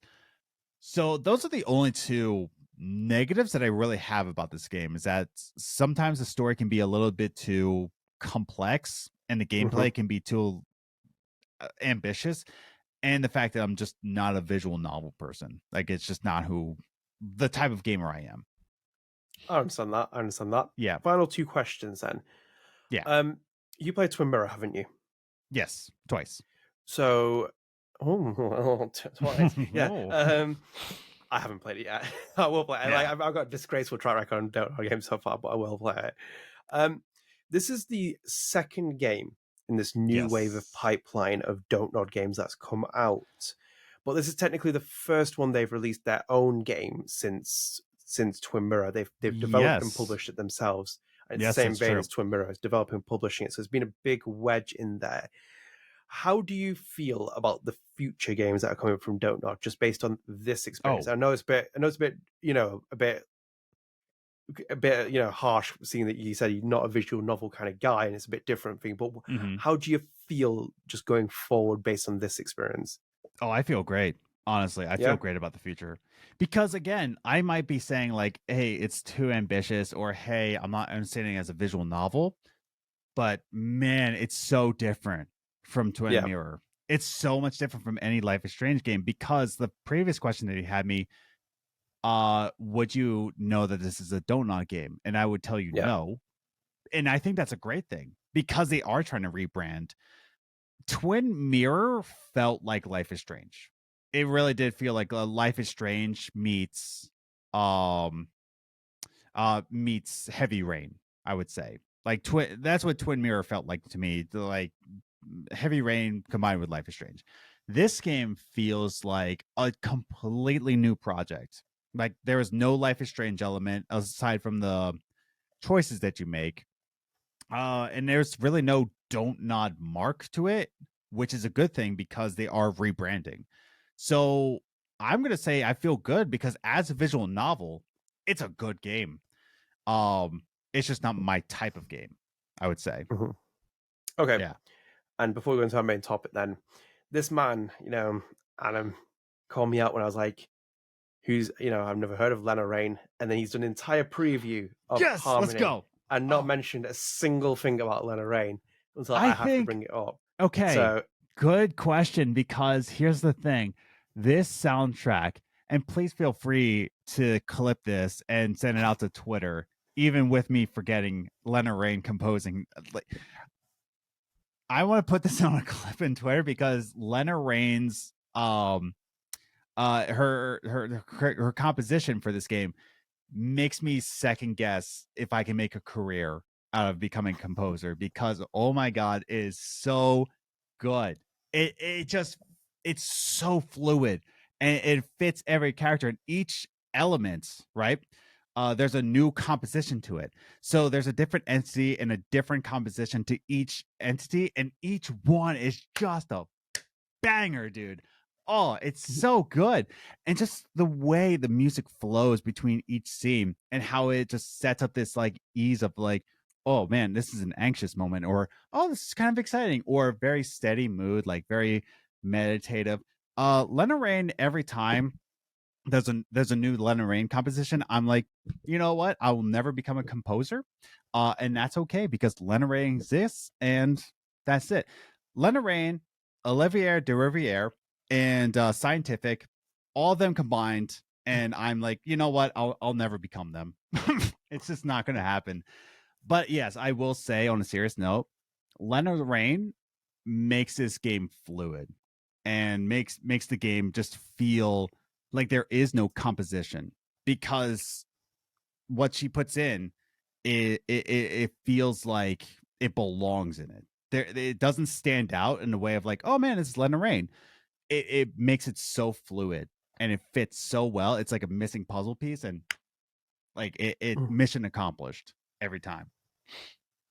No, that's the biggest endorsement you can get, and Yeah, I've heard the music as well. Like I think they tweeted a clip about it as well, and it was like, yeah, it's banging, it's banging, so good, dude, so good. It's a shame that I will play it at some point just because I'm gonna have to. But I feel like for me, it's gonna already like in my mind that kind of thing that I said to you about that playing it on a PlayStation compared to playing it on a Switch is gonna be like it's gonna be different. Yeah, I like that I'm playing on the Switch. I very much like it. But like I said, if you're not a visual novel person, I can't recommend it. I just can't. It's not going to change your mind on things. But if you do like visual novels, I think it's a really good visual novel. I think it's really good. Coffee Talk, I can't recommend too much because I don't know, to me, as someone who tries to defend visual novels, it's a good story. It is. It's just like playing it through. It's just kind of like, okay, can I make another cup of coffee yet? Can I make another one, please? And it's just, you can't. But yeah, it is what it is. I would say it's in my, from what I've played, and I haven't played many visual novels, it's in my top tier. I would say it's my favorite one I've ever played. I will say that. Oh, wow. That's a glowing endorsement. Regular endorsement. So thank you for sharing that. It's a very nice segment to have, and it's just prior to our main topic, which we'll be now kicking into. So big news as well. Did not realize this. So in June, Don't Nod turned 15 years old. Oh. So that is the new topic essentially, the main topic essentially, which is 15 years of Don't Nod entertainment, which has been pretty up and down, we could say, for Don't Nod, and we've talked about as well. Like I think most people know Don't Nod from the days of Life is Strange 2015 onwards, I would say. Do you agree? Sorry, repeat that. Oh, do you not hear me? Yeah. Maybe you were typing and you were busy. But anyway, yes. I'm joking. No, so I think, would you agree that most people know Don't Nod 2015 onwards mainly? There are obviously fans of the developer, since the beginning with Remember Me, but most people have kind of got their acquaintance from the developer 2015 onwards, haven't they? Oh, okay. I see what you're saying. Sorry, I wasn't understanding the question. Mate, like, go on. I would say so, yeah, because they don't really. Because to say, when I saw that tweet that it's 15 years old, I'm like, is it actually? Like, I don't know. Because what year did Remember Me come out? 2008? I have a funny feeling it's 2013. Really? Wait, okay. Because it might be in the 10th year anniversary this month, which I should have done as a news topic. True. Well, let's find out here. I left out the news segment. Remember Me came out. Oh, you're right. Oh. I've been on very good form today on this podcast episode. June 3rd, 2013. It's 10 years old. 10 years old. Yeah, it's over 10 years old in this game. Yeah. Yeah, so when it said 15 years, I mean, that makes sense. Yeah. Before you continue, I've been in outstanding form today with like my guesses, my investigative skills, everything else like that. And you have been on very, for my opinion, disappointing form. I'll say that. Just suggesting that Luke and Michelle didn't like your tweets. And then the fact that you've completely forgot about Lena Raine in your preview for Harmony. I don't know. The Xbox showcase has just burnt your mind. It really has. I'm even making a tweet of how good the showcase was because of Don't Nod. You know, it was good. Like, I think like everything that's coming out of Don't Nod right now, out of 15 years, like right now they're hitting their stride since Life is Strange, you know? Because again, Remember Me might have been a colossal failure. By the way, never played Remember Me. Never played it. So I've yeah. I've played Remember Me, but I can't really remember it, and that's no pun intended. I was going to say no pun intended. I played it just after Life is Strange, and I just could not get into it. I think like I want to go back and play it now. Like I'm like my next plan of attack after playing some games is to kind of like start clearing this backlog of Don't Nod games, because we have had people saying some of the comment sections where I've replied, not you, but no, I'm joking. Yes. I'm joking with you. Where I replied and they said like we'd like you to kind of talk about the other Don't Nod games where you can get a chance, because obviously it'd be nice as well. And I agree with them as well, because it'll give a nice little bit of balance. But Remember Me is one of those games I want to go back to now, because I think like it'll be people love Remember Me, and I've always said that it's not a bad game. It was just a financial, not disaster. It was a financial mishap for Capcom and Don't Nod. The unfortunate part of why I never played it, because by the time I wanted to play it, my Xbox 360 busted, and it is not backwards compatible with the Xbox One or Series X. It's just not compatible. Isn't it? It's trapped in in that generation. I guess I would have to get like a new 360 or a PS3 just to play this game. That's how like buried under the radar this game was. Is that like you're not going to be able to backwards compatible it? This is an interesting question. Is it backwards compatible on a PS4? That's a really good question. I don't think it will be. No, it won't be. No, it won't be. No, it won't be. You'd have to pick up PS3 or PS3 or 360 to play it on the consoles at least. Which is wild to think about. Yeah. Yeah, and I very much doubt it's ever going to get a remaster as well. I mean, the only way I can see that it's going to be stayed buried, dude. We thought Life is Strange 2 was never going to see the light of day again. Like, Remember Me is just going to stay under, dude. Hell really did freeze over that day when we saw that from Square Enix. I know. But I think the only way I could see is if Don't Nod reacquires the IP or acquires the IP outright. So Capcom basically is like, right, we're done with this. I think Capcom will. I think I do see Capcom selling IPs in the next couple of years. They've kind of like stabilized themselves now with this remake Bonanza and also kind of like solid entries mainline series. But I think like external IPs that kind of just sit there, I think they might be like willing to be like, yeah, you know what, we'll actually get rid of it. And if Don't Nod's willing to cough up a little bit more money for it, we might give it. But again, I don't think it's not top of Don't Nod's priority right now. Like if you said to them like, would you want the Remember Me IP or Life is Strange IP? It's like, night and day which one they're going to take. So I think it's not going to be that far up there. But yeah, it's as I said, like it's been up and down for Don't Nod for like 15 years. We're talking about that. And I think like we've seen a lot from the studio. I think like it's in a lot better of a position right now. Especially seeing as we're talking about this in 2023. I just want to say as well, because like just in context of this subject as well, Michel tweeted about his experience at Don't Nod. So he said almost 15 years since I joined the company. He put, thank you, Don't Nod, for giving me all these opportunities, which included working alongside Aleski on Remember Me's art direction, meeting Jean-Luc and Raoul, and creating Max and Chloe in our RKDB. Also meeting Juliette, who works at Don't Nod Montreal and is a lead character artist. Not much different from Michelle in terms of the art. You can see there's a connection there. Telling the story of a lone kid living and coping through his imagination, not far away from my own experiences, and making it free for all our players to enjoy, which is obviously a reference to Captain Spirit. And thank you, Michelle, for the superhero emoji. Well, that helps me as well. Making a game about brotherhood, exclusion, being an outcast, and standing up for your loved ones, the Wolf Brothers. Peace. And another tweet, which was a third one, which is creating a new studio and team from scratch in Montreal with Luc Bargados and Frederica as well, working on a brand new IP and wonderful characters with Gianluca again, which is obviously a reference to the new game that they have, and reading your messages, feel your love for our characters to the next 15 years. Interesting. I do wonder why Jean-Luc isn't at Montreal, like as part of the He's on top of Mount Everest. He's growing his beard out. You know, he's Yeah, becoming a wise my sage. my favorite part is like Jean-Luc always pops up because of us. And Yeah, it's I because know. of us, and more because of me making a mistake. And he's like, and Luke's like, "Nah, that's not Jean-Luc." It's like, Yeah. like I'm like, Where's this is not John Luke? bit of Oh, a disaster that for me. yeah.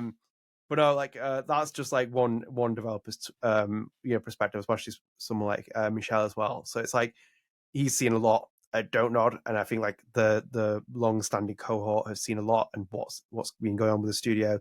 I'm just checking if Luke tweeted about it. No, I think not. No, there'll be other developers who've tweeted in between, but I wanted to use obviously Michel because he's such a pivotal figure in Don't Nod and especially as one of the big leading characters of it. But yeah, it's interesting because like this conversation is both celebrating the 15 years and then also what's next. I think I said to you in the Yeah. show notes, I was like, put what's next question mark. It's like what happens to Don't Nod, and we've talked about the future. Me and you, we had that conversation like where in the 10-year perspective of like Life is Strange, like where that goes up to 2030. We talked about where Don't Nod goes as a company. I've always spoken about it financially and like kept on top of its like position as a public company. And then it's like, can it be a big behemoth? And where is it positioning itself? Is it flying under the radar a lot for people? So, yeah, it's as I said, it's been a big phase for Don't Nod moving away from a game that they launched with like Remember Me, which really financially caused huge implications for them, to kind of steadying a ship with a sleeper hit like Life is Strange and having unbelievable success from it, then making a polarizing game in Life is Strange 2, and kind of like almost their sign off for the Life is Strange series, and then getting a really interesting reaction from people on that. And then, Yeah. we have this next wave of like, well, we had a wave of games that came out from Life is Strange. So we started venturing into Tell Me Why territory. We started venturing into vampire territory, into, did I say Tell Me Why? Tell Me Why? Yes. Yes. Twin Mirror, Yes. sorry. And then we had that kind of like phase of games that came out just after Life is Strange 2, and it was Don't Nod changing into different games, trying different games.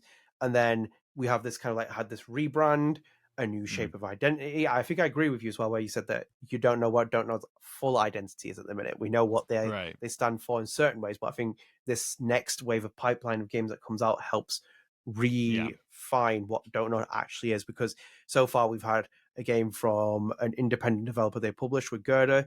We've had Harmony, which you've played, and is a very different game from what they've played. They've just announced a game at the Xbox Showcase.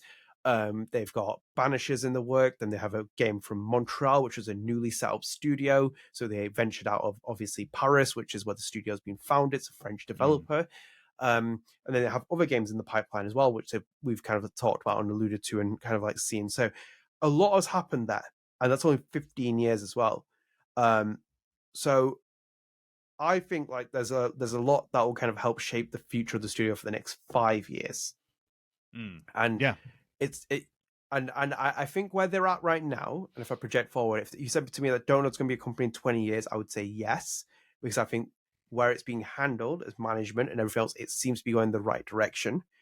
However, a lot of that depends on how things are marketed, how things perform, and if the main mistakes from Remember Me are remembered going forward for Don't Nod, like really kind of like dealing with things, like not putting all your eggs in one basket and financing, for example, Luke and Michelle's game at like £100 million budget or whatever, like Forspoken was, and then it not succeeding in sales, which because like Square Enix can take that punt, and then even Square Enix like raises its eyebrows, like saying, "Oh, Forspoken didn't sell well. I'm surprised about that." I'm like, well, I'm clearly not. It should never have been a £100 million game. So you need to really play your budgets well, and look at that little my flick.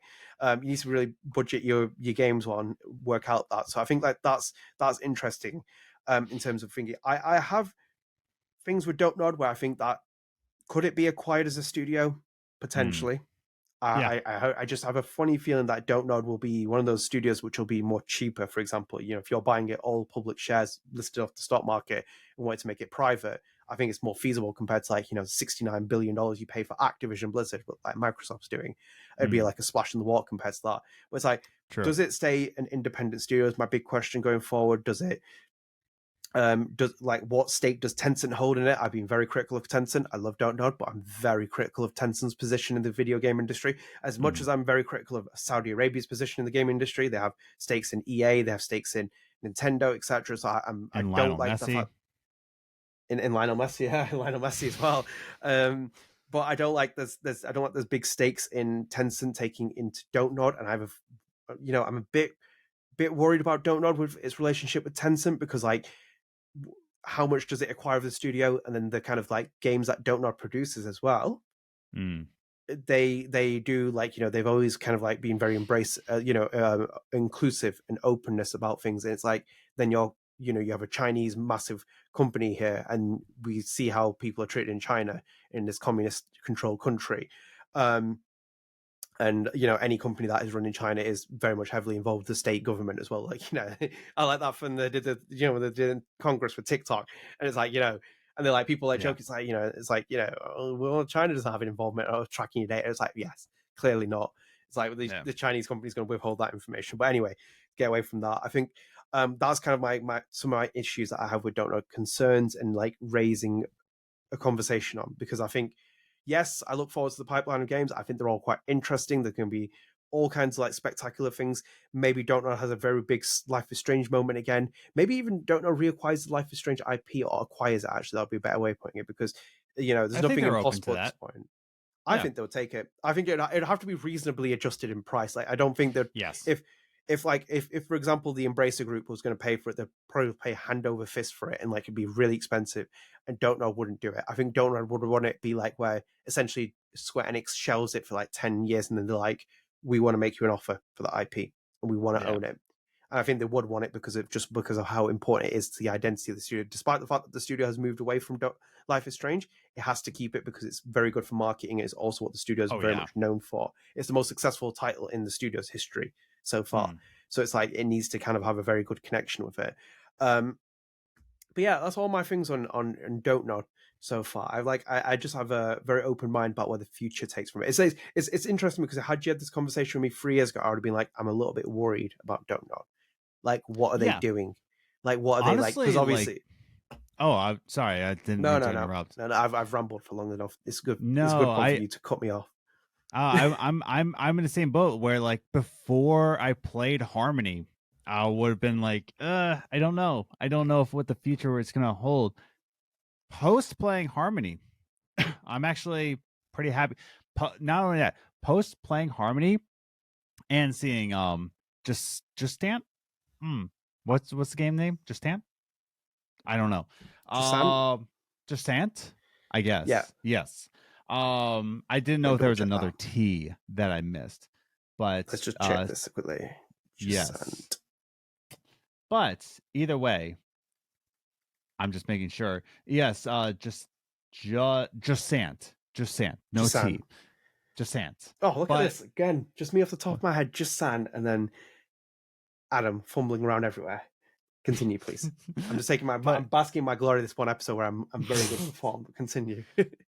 But yeah, seeing what Jusant looks like and what it will be, and then seeing more Banishers, I am very excited. It just really feels like they're hitting their marks here. Like before, I just thought Life is Strange was kind of or sorry, I thought Don't Know was a bit stagnant.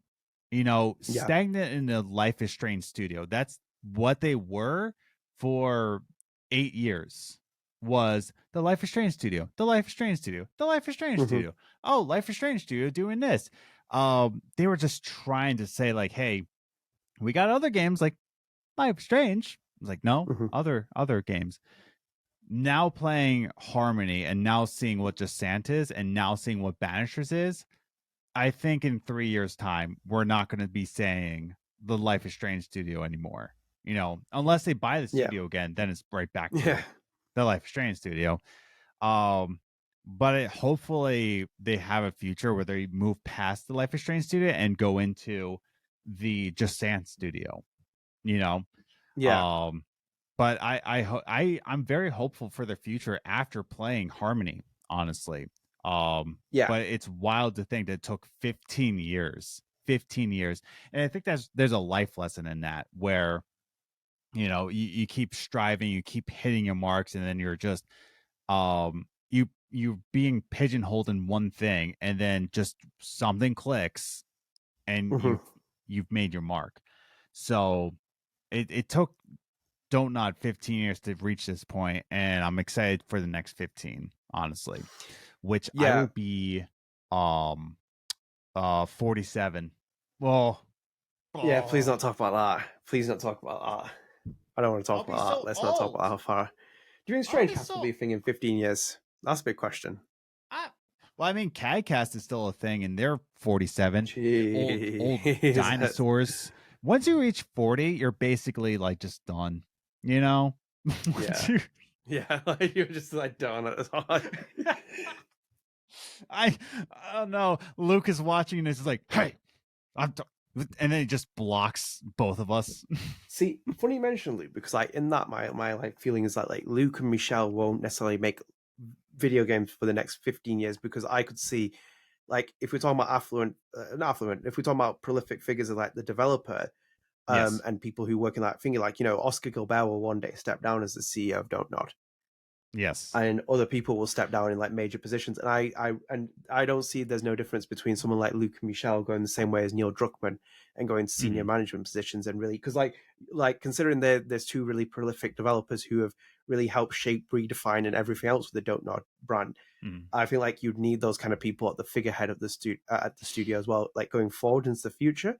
Mhm. Because I'm not convinced their life will just be in Canada. I think they will have to. I think they will return to the Paris studio, and like, then Paris. I'm definitely sure they're based in Paris. Oh God, Yes. this could be like a bit of a finger point. But Yeah, it's I think based they're in based in Paris. France in general. Yeah, yeah, but The I'm definitely country sure they're right based in below Paris. you, basically. Whoa! There's nothing underneath us. It's just water at this point. Like, we're detached from Europe. It's just down below the stream. We're across the pond. Um, It's down the stream. But I could see both of them being in senior positions at some point Yeah. in Don't Nod Company. Like, I think like that would be the future of like having those figureheads there, because I've been critical of Neil Druckmann and everything else, but it was natural for him to move into the senior positions like Mhm. Naughty Dog, because they'd want the kind of face and the identity of the studio. And I think Oscar Gilbert has done a great job so far as well with the studio and like where it's going. So at the time being, there will be an heir to successor, and I highly doubt I'd see Don't Nod externally recruit for a head of the company Mhm. and make like no sense of it. But I feel like Yeah. they'll move into more different like management roles and higher senior authority positions, because I think that just naturally seems to be a progression with them. Um, so yeah, I think like as I said, like I think like even if they reclaim the Life is Strange IP, I don't think they'd ever want to be known as Life is Strange IP, because I think Mhm. it shows with Life is Strange 2 that the story that Jean-Luc and Raoul and Michel and Luke and the other developers had all told was told that they didn't want to really go back to it, and they went really experimental with Life is Strange 2. It just seems to not really work for Square Enix, and it really divided the fan base, but it was the game that they wanted to make. Mhm. I think like they were keen on that, and it's like, again, like they're now making a new game and a new IP, and it's like whether you really want to kind of go down the same route and just make Life is Strange games for the next 15 years if you don't want to make it. And then maybe it's a bit harsh as well, because like Mhm. Donut's in a really good position at this point, but it's kind of like there's like little, like alarm bells that go off my head with like Deck Nine recently with the layoffs that they had, because it's like they have really, like, now people do consider them quote unquote Life is Strange studio. They always say like, oh, Deck Nine is going to make a Life is Strange game. That's what's next in production. It's the Expanse is their only other game that they've made recently, at least, that's outside of Life is Strange. Um, so yeah, I think like going forward, I'm excited for what Don't Know does, and I'm excited for what kind of Mhm. development teams that they bring. I'm kind of like carefully optimistic about what successes they have in terms of like, I think that they are very much banking on hopefully a big success with Mhm. like a Life is Yes. Strange game, because I think like that's a little bit the quote unquote nuisance that you get, where it's like you basically Don't Nod had to sign over with a publisher, and it was like, we need this because we're not in a position to like finance this IP and like really create something special. Oh, so no, we're not able to finance this project. That's something quite special, or will become something special in people's eyes. Mhm. Then it becomes a success, and then you have no control of the IP. Yeah. And we've had those conversations about because we covered so much about Don't Know, those interviews where they were talking in games industry base, where it's like, yeah, the Square Enix contracts, we worked with them on Life is Strange, but it's like, the contracts we didn't necessarily agree with completely on a lot of things. You're like, you can Yeah. see why they feel this. And I think like the experience that they've had with Square Enix as a publisher more so in the last 5 years has helped them define a relationship with their new new games that they've worked on, like with developers, smaller developers like Gerda, but it's like they've given them perspective experiences. I think the main thing for me at the minute is marketing, which I'm interested to see where Don't Know goes from here. Marketing's a very big thing. I don't know how successful it's been so far. And they seem to be relying on their, like, their what they're doing at this point. But the part of the big rebrand, the recruitment drive they did, etc., was to create a really good marketing team, and I think they're going to need that as well because these games are going to need it. And it's like at the moment, especially games like Harmony. Yeah, like that's the selling point, because like when you come up to me like Harmony's like your kind of game, it's like and it's like then it is a tough sell, isn't it? It's like it's only going to be for specific people, and then also as well on top of that, and we talked about it, the fact that they're not releasing last gen either. So it's like now your eggs are just in the current gen consoles, and like I think like Don't Know is going to be very particular with its release date windows. Like they're not going to go in there and drop like these games in the middle of like October, November, December. Like everyone knows as well that there's a new GTA game coming out as well, and like pretty much forecasting that into the future, like that entire release window in the late period of like one of those years is just people are not going to release any games near it. So I think like we Don't Know, it has to be carefully calculate what they do. And I think like I think what they're doing at the minute is that the bigger projects I imagine that are going to get financed, the Montreal game, for example, and then obviously Banishers, but Banishers is more so because of focus, they're bankrolling it. But it's like I think with Harmony they can be experimental and take a little bit of a hit. I think I only say that because of Twin Mirror. Twin Mirror didn't sell well as probably they'd hoped as well. It was the one that I knew from like just off the top of my head, where it's like those kind of like reports where it said it hasn't sold as well as Don't Know wanted. It was their first published game as well. So I think like they will take hits on certain games, and then I think they'll hope that, for example, a Banishers becomes a new Vampire, and then you basically get royalties and you get success from it, you get good budgets, and I think that will be a good sustainable model. I think they're really banking on that, which is why they're putting out this really good collector's edition. I think they're really banking on that in terms of marketing. Yeah, and then they've got experience in that field as well, because like once you know it's like, oh, this is the developer behind Vampire, this is also focused, you're like, actually, I'm like kind of, we've got reputable names behind it, we've got like a strong kind of presence, so it could potentially do well on that. So it's like, I'm excited for what they do in the next 15 years. Whether I'm here for the next 15 years, I don't know. I don't know if this is still a podcast in 15 years. I would like to one day hand it down to someone, which would be quite nice as a touch for me, and for you as well. Potentially hand the reins over to someone else in the future if we ever gave it up. I'd never want it to kind of end, because that's kind of like, I feel like it's a good way of keeping on top of these kind of like studios and projects. And I hope they're around for 15 years, because otherwise this podcast will not exist in the next 15 years. Because like then we are our fate is very much tied towards Life is Strange, and also Don't Know, Deck Nine, and Square Enix as well. I always wonder that. So it's like I have like my own kind of reservations of that. But yeah, as I said, I think like I have exciting things. I wonder if my main one is I wonder if they do become an exclusive partner with someone, and not so more so on an internal decision that it's like, oh, let's go and sign with Microsoft, or it's a company comes for them. I have a funny feeling. I just have a weird feeling that a company is going to come for Don't Know and like take a large stake in it, like more so than Tencent, or like try and buy it outright. What do you think? I at this point, I have no clues at all. Like I think if anything, like they get bought out by somebody. I think they'll see the money in terms of like, hey, we can use this to allocate to other things. I don't think they'll go out searching for a buyer. I think it'll be like a buyer offering them, and then them being smart enough, we can allocate this money to our publishing deals. But yeah, I think they want to stay as independent as possible, though, because they are trying to become a Devolver Digital, which is in of itself its own company. So much its own company that they had their own E3 studio, rip E3. But like I think they are trying to become that kind of vibe. Yeah, it's not easy, is it? Because like you look at the studios and the publishers that stand on their own, it's like even like Naughty Dog, who's prolifically successful, is a first party studio, and then it's like obviously like Rockstar is like famous for like it's like how much money it makes from its games, but it's owned by Take-Two Interactive. And it's like there's very few that can survive without it, or you have like something like a Devolver Digital. I like that you brought up Devolver Digital because I think like that would be the aspirations for someone like Don't Nod. It's like it's in the current same territory as Quantic Dream. You've seen Quantic Dream now break away from like PlayStation as like we're going to make a lot of our games for PlayStation. They were never first party, but it's like No. we're going to make a lot of games for PlayStation. But they're like, nah, actually, we're going to release them on all these platforms, and now maybe we might actually look at publishing opportunities if possible, etc. So I feel like it's so early with Don't Nod. It feels like 15 years into a company which is like publicly listed, has all these games, has all these things.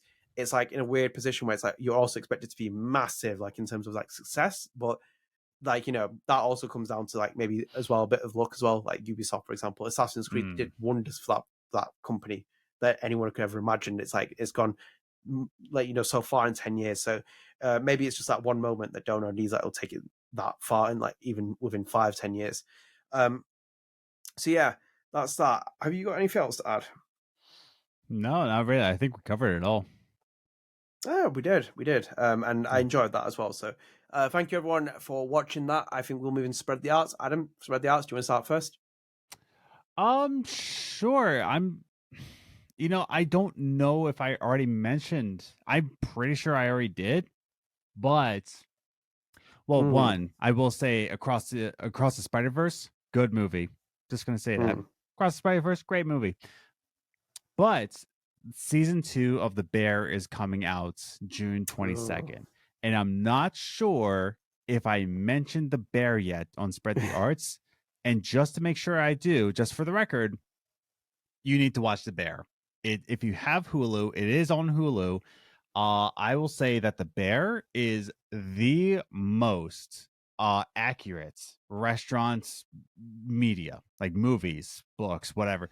Like it is the most accurate series on what life is like working in a restaurant that's ever existed on planet Earth. It is produced by one of my favorite chefs of all time, Matty Matheson. Has superior acting, really good, well-established writing. It's such a good show. I recommend watching The Bear season 1 before season 2 comes out, which is June 22nd, I want to say. So there's a bit of a gap. You got about 2 weeks. So, check out The Bear if you haven't. I'm pretty sure I've already said it on Spread the Arts, but I'm going to say it now. Watch The Bear season 1, Hulu. Let's go.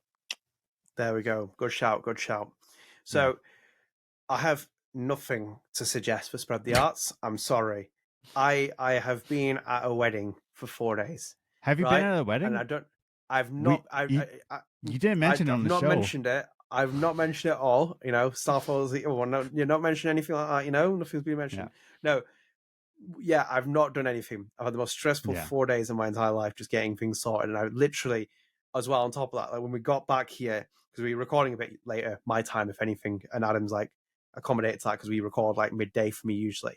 And like even to get home, I was like 40 minutes, like just from getting back from where I was at, like down south of England, back here, and I had like only 40 minutes to get on to do the podcast and didn't get to time to do anything else. And I initially had like an hour and a half free.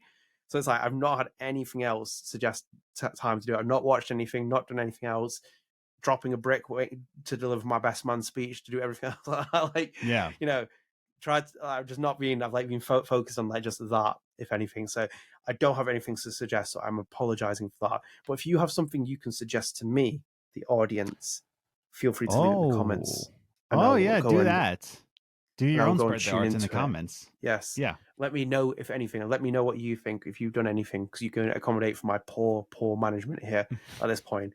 And I'm so utterly convinced that Spread the Arts only exists so you can plug your music when it's done as well. It just seems to be like a recurring. My EP did drop not too long ago. If you want to do that, yeah, the new EP, Fueled by Friendship. I did not know you made a new EP, but yeah, there we go. There's an album. Oh, well, no, that's the same one that you listen to, but it's still there if you want to listen to it.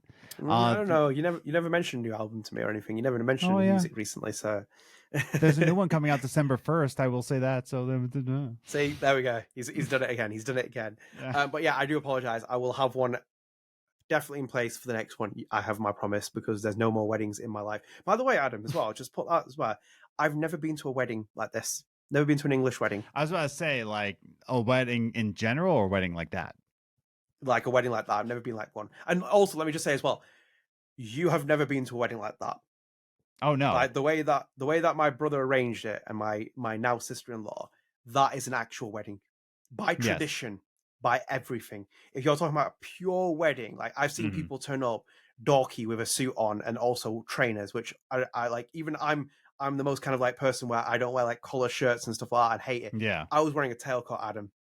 Yeah. I was wearing a tailcoat. I show you the pictures. We even had top hats at one point, and I said to my brothers, like, get rid of the top hats. I was like, I think that's pushing it, even just for us. And also, I'm thankful we got rid of it because the heat was outrageous in the South of England at that point when we did the wedding. Well, this was the most purest form of wedding. Like even my brother's friend, one of my childhood friends, he's been to weddings, like, you know, for the traditional, like, you know, church weddings stuff. I said to him, I was like, you can go to all these weddings. This is the first experience you can get of a real wedding. And this was everything like a real wedding. It was like, wow. It's like, and I've seen enough film weddings and seen enough weddings. This was a wedding. So it was a life-changing experience alone in for that. And more so because I didn't drop the rings when I was putting them on the Bible, which genuinely, like, because it was like we did a rehearsal at one point. When we did the rehearsal, I got up and kicked the barrister thing in front of me. I was like, well, this is a good start of this. So I like these 2 rings like sat in front of me in the front row, and I'm like waiting there. He comes over with the Bible. He's like, you need to put it in the middle of the book, so it doesn't like slide off the page. And I'm like, please put this on, please put this on, please. I like the different weights as well. So my brother's ring is much heavier than my sister-in-law's ring, and I'm like, yeah, this is me. So if you're wondering why I don't have to spread the arts, this is the reason. Because as you can see how much stress I had there, that's what I had. And then my brother-in-law, no, my brother-in-law, my brother was putting a cool exterior on, and he was dropping a brick at the same time because that's how he actually felt. So nonetheless, I had a really great wedding and it was perfect. So that's that end point, and you won't hear it in the next episode. So either way, Spread the Arts is done. Guys, I hope you enjoyed the episode. If you did, please drop a like, subscribe to the channel, comment, turn notifications. It helps support the YouTube channel and also keeps you up to date with us as well. And it's nice to interact with you all as well when you drop really nice comments as well. No one's called us out on anything yet, which is a good thing. But you can call Adam out if you want. He's had a couple of missteps here as well. And you can ask him why he wants to talk about harmony in another podcast and not our podcast. But yes, we'll leave it at that anyway. And also, StrangeCast is available on all podcast services as well. So you can check us out on Spotify, Apple Podcasts, etc. It's all there. So stay tuned. We're slowly going to do a revamp of this show and do a little bit of aesthetic tuning. As you can see, as I said, my mic arm is here. I'm improving the show, and I'm going to change my cameras soon. So little things, and I'm potentially looking at changing the logo at some point. So, you know, stay tuned. We need to, you know, do little tweaks as well. Keep things fresh as they do. But either way, hope you enjoyed the episode. Stay tuned. We'll be back with a new episode soon. Until then, take care. Peace.